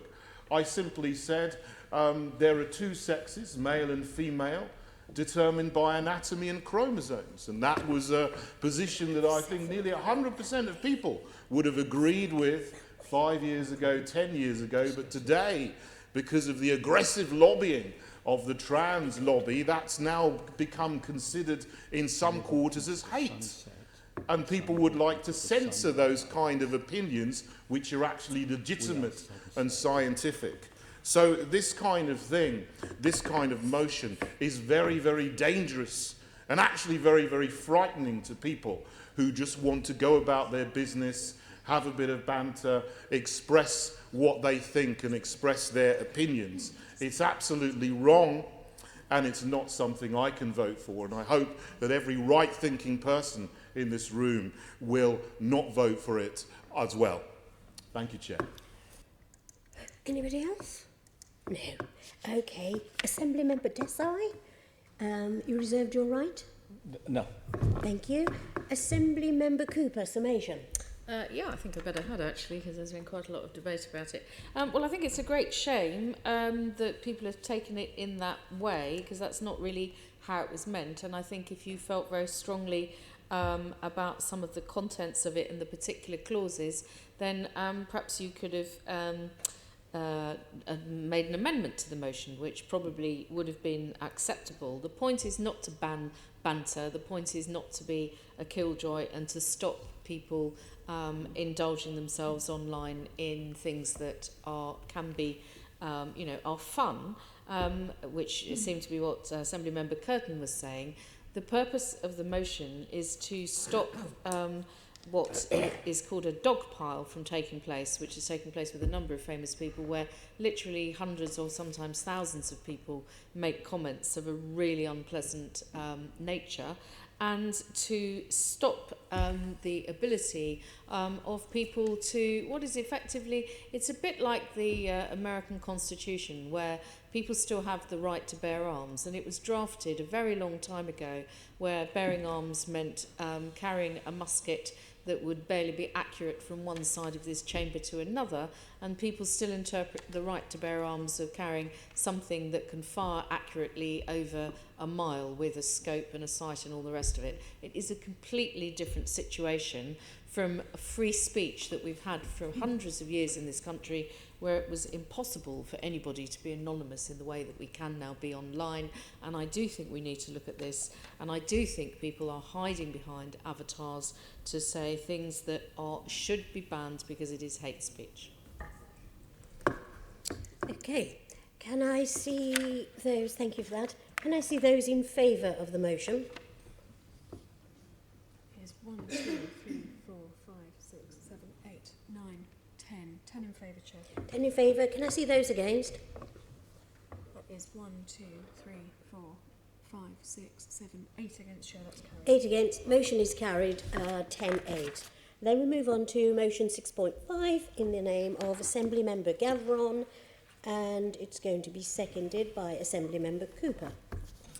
Thank you, Chair.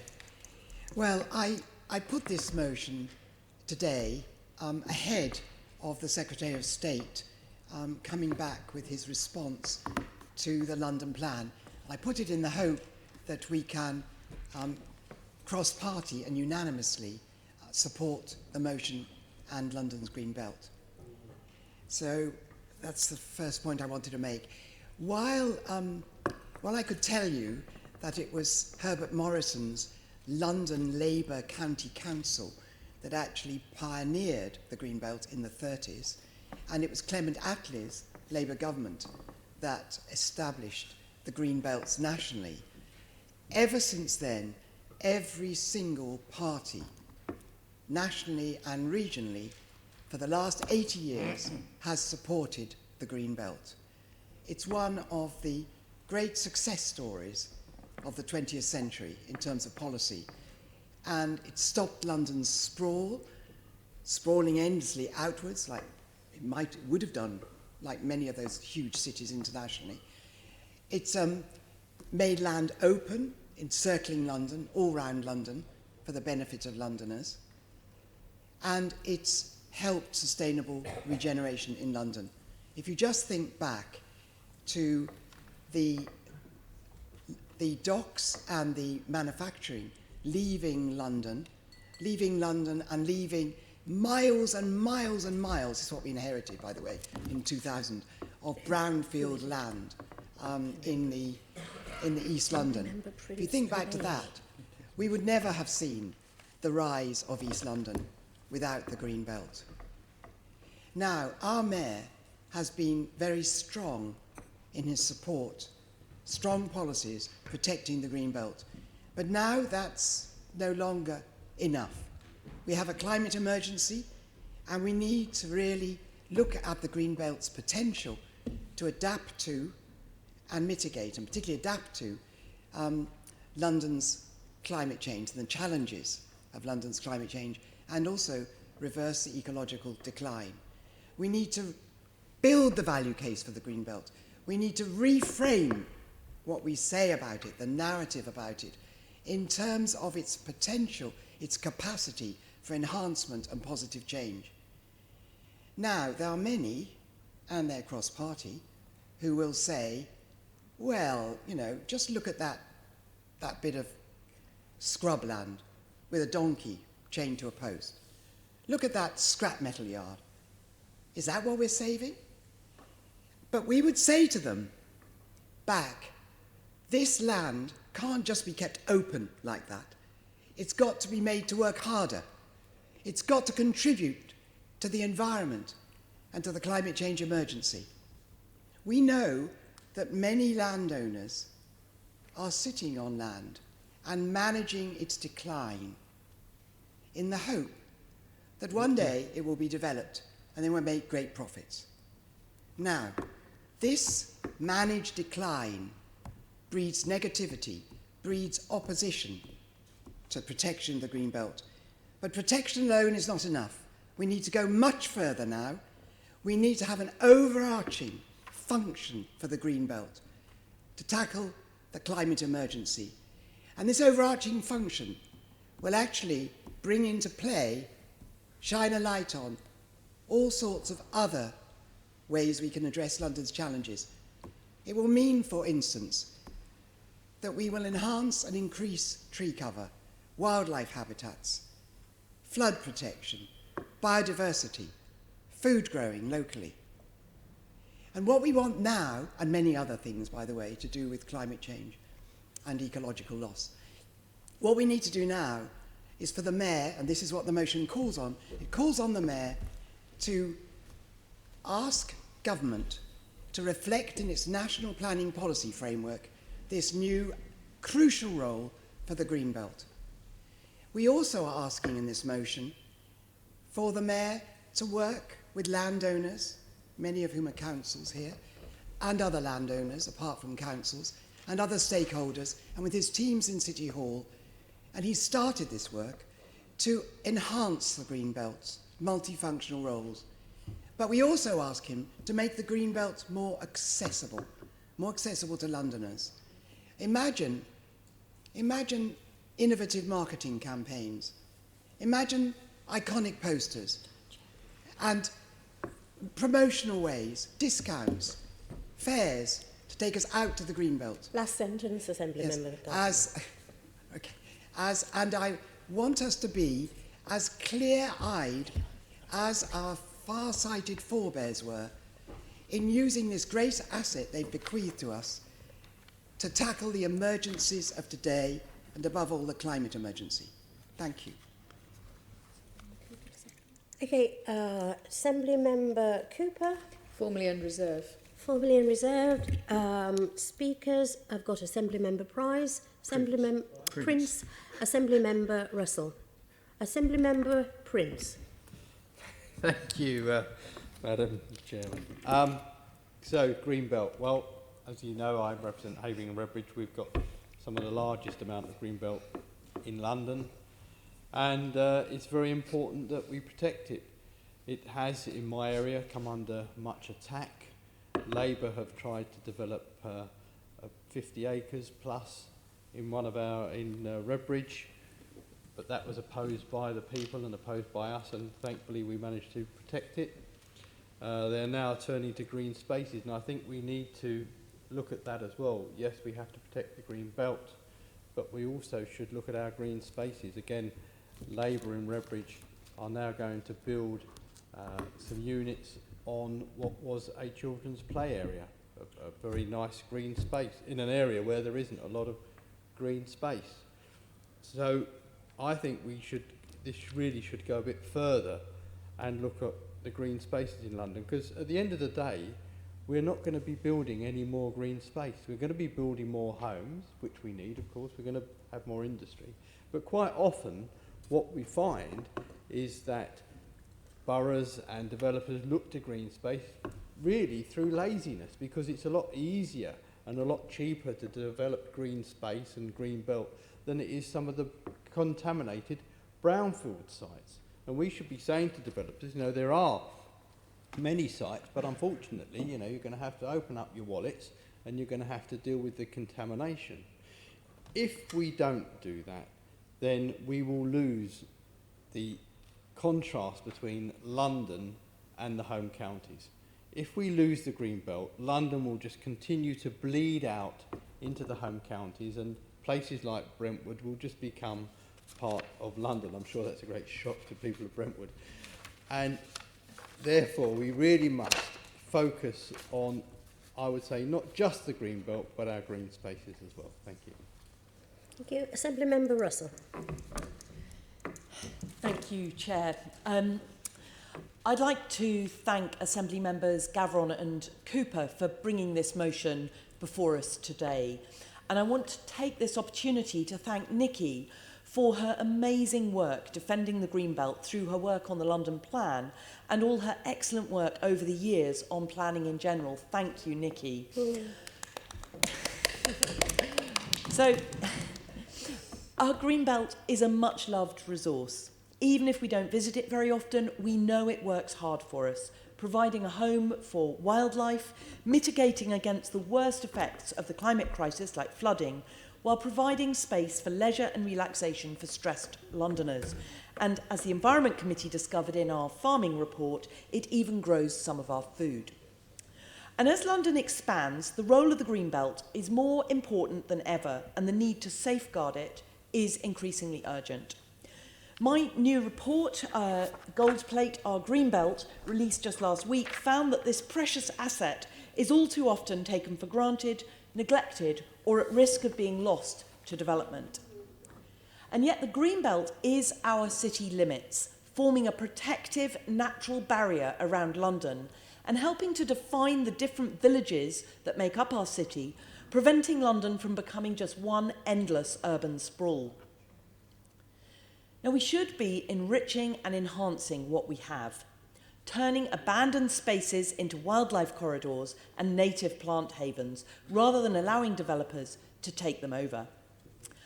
And the fight to protect it is close to many Londoners' hearts. Last week, I heard from community groups in Hounslow where a staggering 125 hectares, that's the equivalent of about 200 football pitches, of Greenbelt land, is at risk of being downgraded, built on by developers and by Heathrow Airport, whether it is expanded or not.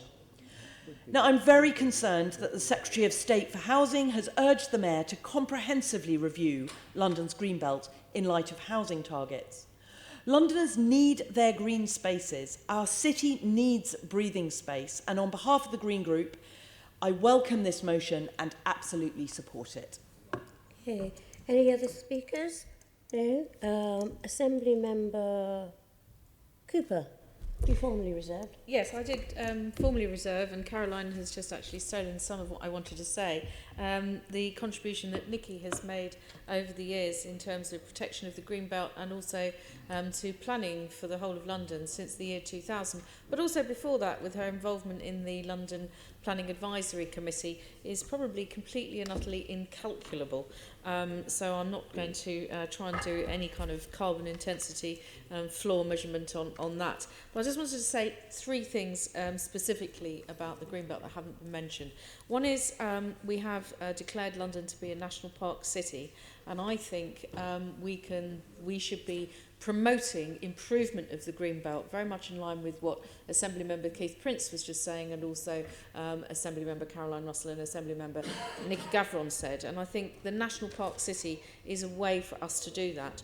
40% of the current Greenbelt is actually already a site of importance for nature conservation or a site of special scientific interest. 65% of the Greenbelt is actually a designated nature reserve. It is an absolutely incredible resource already on our doorsteps. We need to get people out to the Greenbelt from all walks of life to tackle social issues, to improve psychological well-being and to improve our health. Let's protect London's Greenbelt, and I hope that this is supported unanimously. Thank you. Okay. Assemblymember Gavron's motion. Say thank you very much for the kind comments, and also to Keith Prince. And I think, I think Assemblymember Cooper has really put her finger on the point, which is we want the National Park City to embrace the green belt as well. And I think that would be a way of bringing together both what we call the green infrastructure and the green belt properly. So thank you for your comment, Keith Prince. Okay. And those personal comments were so well deserved. If there was any sense to the award system, we'd be sitting here with either Dame Gavron or Baroness Gavron for your work to London. And can I now see those in favour of the motion as put by Assemblymember Gavron? That's unanimous, Chair. Unanimous. Thank you very much. Hand over to be called. Motion in the name of Assemblymember Arnold. Thank you. Colleagues, I'd like to start by thanking Assemblymember Dr. Suharto and Assemblymember Keith Prince, who's leaving the chamber, but I know that he would be supportive if he stayed, and because of the importance of this motion. This motion is on children and adolescent mental health services, and I'll be referring to them as CAMS. Mental health problems such as anxiety and depression, as we all know, affects Londoners of all ages. However, half of mental health illness manifests by age 14, and I don't think that's as well known as it should be. We need to ensure that school-age children have access to the appropriate support and specialist service that they require, because we do know when action is taken as quickly as possible and when we get the appropriate remedy or treatment model that these young people need, that their future as adults is absolutely transformed. Figures from the latest survey on children and young people's mental health show that nearly 13% of those aged between 5 and 19 have at least one mental disorder. In London, this translates to over 180,000 young people. Yet 70% of children and adolescents who experience mental health problems have not had appropriate interventions at a sufficiently early age. We can't say that it's because the numbers are low, because the numbers are incredibly high. A 13% impact on children. If it wasn't, I would argue, to do with mental health, we would have seen major actions in this area. It's because we still have a problem. We still have a bias of dealing with mental health issues. And we are in denial that our young people can suffer from mental health problems at an early age. They can. And we've got the grouping and we've got the evidence showing that it can manifest at that young age. And so what we really need is we need some action to help everybody who is involved in the lives of these young people. So we know that funding for community support has gone, or was nearly gone. And indeed, I would like to congratulate our colleague, Assemblymember McCartney, who in her role as Deputy Mayor has led a great programme of work through the Thrive London scheme. And just from my experience of that scheme, working in one of the boroughs that I represent, Hackney, Thrive London facilitated conversations between the community, between public health officials, planning officials, and residents who were knowing their children were in distress, and they themselves were in distress. that when they were asked what would they think make their lives a little bit better, and you know what they said? They said they would like accessible, safe community space where they can meet with neighbours, because neighbours are sometimes popping into their homes, but they wanted to go out and meet with neighbours, and then they wanted to take part in activities, because if you keep the brain moving, you can actually start to help the brain repair itself. So as a result, officials acted on this, and we now have a plan, and the building has started. And so I welcome the fact that the new Britannia Leisure Centre is going to include many of the elements that the residents have said. But this doesn't fill the gap in CAMS in that borough or anywhere else in London, and it leaves children facing unacceptable waiting times. So as a result, teachers are picking up this frontline dilemma. They're having no recourse to facilities, and what they end up doing is calling parents saying, come and take your child and take them home. Take them to a GP. The GP knows about this child. What they want to be able to do is ring a CAMS service to say, there is something happening here with this child. Can we get support? Can you come here? I've seen it work in Finland. I've seen and read examples where teachers have access. They have CAMS professionals linked into their schools because they've recognised. So we need to raise awareness. We need to be inclusive as a city.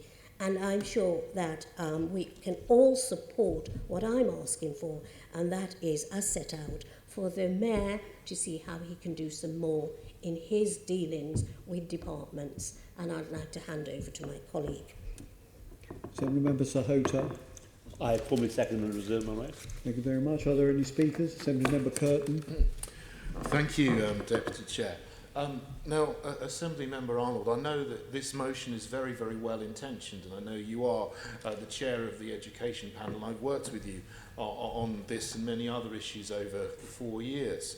However, I need to say on the issue of mental health, it's become very much a buzzword over the last few years, something we need to help mental health. But we need to look more closely as to what that actually means. When I was looking at these motions today, I looked at the Department for Education and the latest guidance on mental health, and it actually gives suggestions to schools as to there being 7 different categories of mental health. I'll read them in reverse order. Other mental health problems like eating disorders, habit disorders, somatic disorders, and psychotic disorders such as schizophrenia.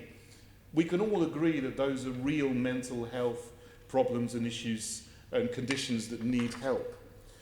Then we have trauma disorders such as post-traumatic stress disorder. Again, I think we can all agree that's something that really is a deep issue and condition that needs help, as is attachment disorders.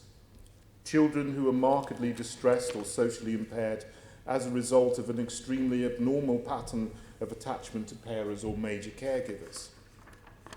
Then we have developmental disorders, for example, delay in acquiring certain skills such as speech, social ability or bladder control, primarily affecting children with autism. But I think we would all agree that people with autism have special needs. They get support from special educational needs. Then we go on to hyperkinetic disorders, for example, disturbance of activity and attention. That may not be a mental health issue. It may be, it may not be. I worry about this because sometimes, particularly boys, get diagnosed with a mental health condition when they're simply just being themselves and they're expressing the energy that they have. So we need to be careful that we don't diagnose people and actually put people in a box and say you've got a mental health condition when they haven't. Then we have emotional disorders, and it gives their examples: phobias, anxiety states, and depression. Now that may be a mental health condition, but it may just be a mood. It may just be normal human experience. And we need to make sure that we don't medicalise and pathologise these things. But the one I really have an issue with, and I certainly don't agree, is when it starts talking about conduct disorders. For example, stealing, defiance, fire-setting, aggression and antisocial behaviour. Now, those are not mental health issues. They are bad behaviours.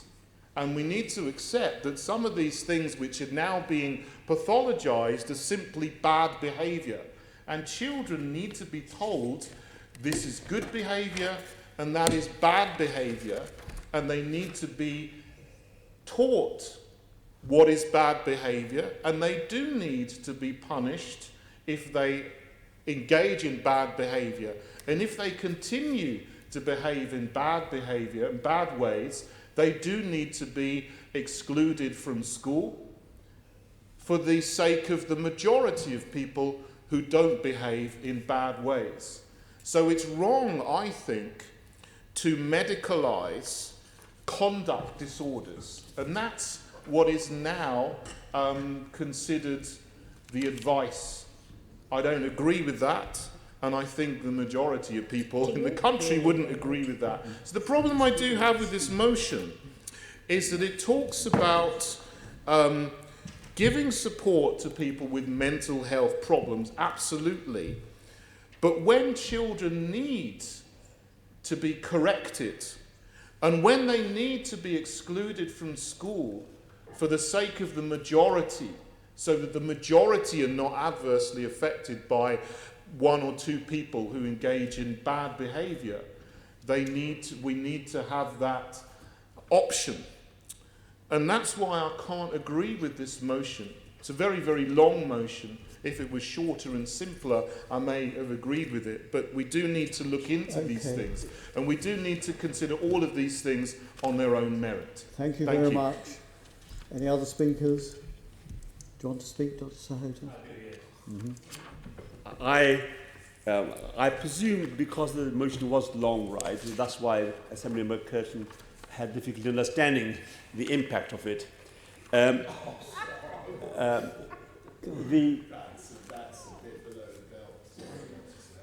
the reason it was long, right, was because it was to be detailed, and we want to get the good health right isn't just absence of an illness. It's a state of well-being, and that's WHO definition. So we should be achieving good health for people, and that means their well-being. And of course, children are very vulnerable, as my colleague has said, that mental health illness can be diagnosed by the age of 14, and the toxic experiences they have in society, in life, need to be addressed. I don't think children go to school with the intention that I am going to be awful with my teacher today, or I'm going to be picking a fight with my colleagues. If something's happening in their life which they need help with. And I think exclusion has been shown to be one of the biggest causes of a rise in crime amongst children who've been excluded from society. That's another kick in the mouth for them, saying that you are no longer part of the system. What exclusion really means is a failure of the services that we provide for children have failed. Scams is an essential part, right? And the Commissioner for Children says that in London, it's a postcode lottery. We know, for example, that none of the CCGs in London give a service which are in the top 10% in this country. It's important that boroughs make investment in children's services, and unfortunately, the brunt of the cuts have taken place in public health and in the social care services and local authorities. And because of that, the children's services have been suffering. And I know, for example, as a GP, that some of the cases get closed down even before they've been seen by anyone in the camps, simply because they haven't got the resources to deal with it.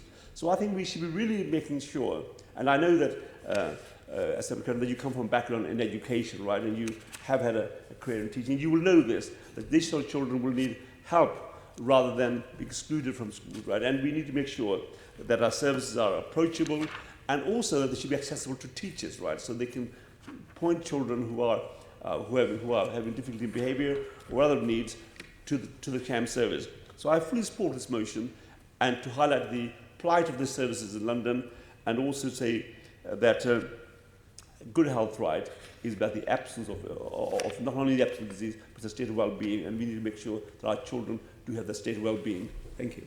Thank you very much. Anybody else wish to speak? Assemblymember Arnold to sum up. Yes, Chair. Firstly, let me just say to my colleague, Assemblymember Curtin, I thank him for recognising the work that I've done over the last 4 years and my commitment to the health and well-being of young people. And this motion falls within that. What I will never do as a politician, or listen or be guided by other politicians, are about specific and professional issues of importance that impact on the lives of our young people. The evidence that I've used behind this come from professionals who absolutely have given their lives and committed themselves to working and detailing and putting together the categories that you found on the NHS site. And I really do think that what we as politicians should do more of is respect what professionals are telling us, and really do one of the things that we can do, argue for the appropriate funding to get the services that is needed to deal with the problem, rather than questioning our professionals. The motion, as my colleague said, and you can see in the first part, what we try to identify is there's this postal lottery. And so that is something that could be picked up by the Mayor in his conversations. That is something he's already doing, and I commended him for that. And I would hope that what will happen in this motion, it'll be picked up in the next administration, and that's something that will be picked up.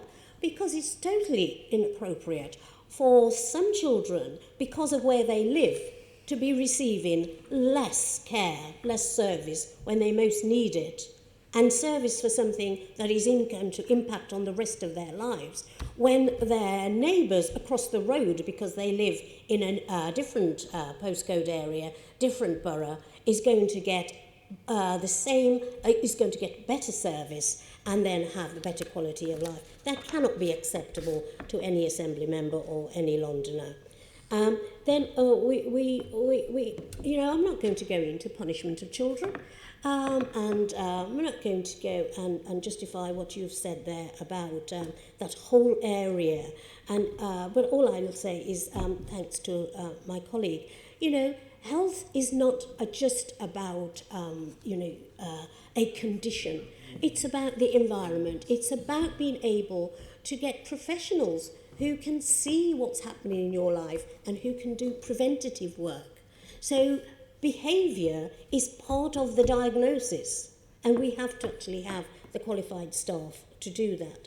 So that's why I would ask for majority support, if not unanimous. I'm not going to get unanimous, that's fine, but let's see if I can get majority of support to ask the Mayor to raise the unequal levels of CAMS with health partners at London Health Board, and with Sir David Sloman, when he next meet him. David Sloman is works with the Mayor as his NHS London Regional Chief. Ask the Mayor's health team to work with CCGs and boroughs to level up CAMS and provide schools with the ability and knowledge to refer young people to CAMS services directly. Ask the Mayor's education team to level up the support provided to London's teachers in prioritising inclusion rather than exclusion when responding to mental health challenges in the classroom. It is a nonsense to say that when a child is most in need, you move them away from school. School is part of the support system for them. So they should be staying there. Our teachers should be equipped to deal with them. And if not, they should be able to phone in and get the service provider to deal with it. It's ridiculous to be saying a child's in need, take them away from school. And then the last thing we asked the Mayor was, or the government, was to call on them to properly fund CAMS in the forthcoming budget and actually move their warm words into action, because warm words is not going to help the 13% of young Londoners aged between 15 and 19 who desperately need access to our CAM services. And I thank you for your support. Thank you very much. Those in favour of the motion, please show. That's 1, 2, 3, 4, 5, 6, 7, 8, 9, 10, 11, 12 in favour, Chair. Those against? None against, Chair. That's it. Motion carried. Back to you. Thank you, Chair. And let's then move on to item 7. Noted.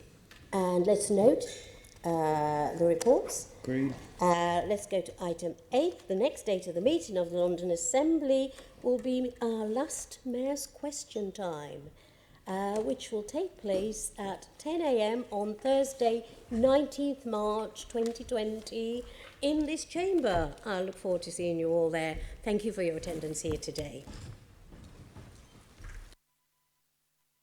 GLA Chamber Sound.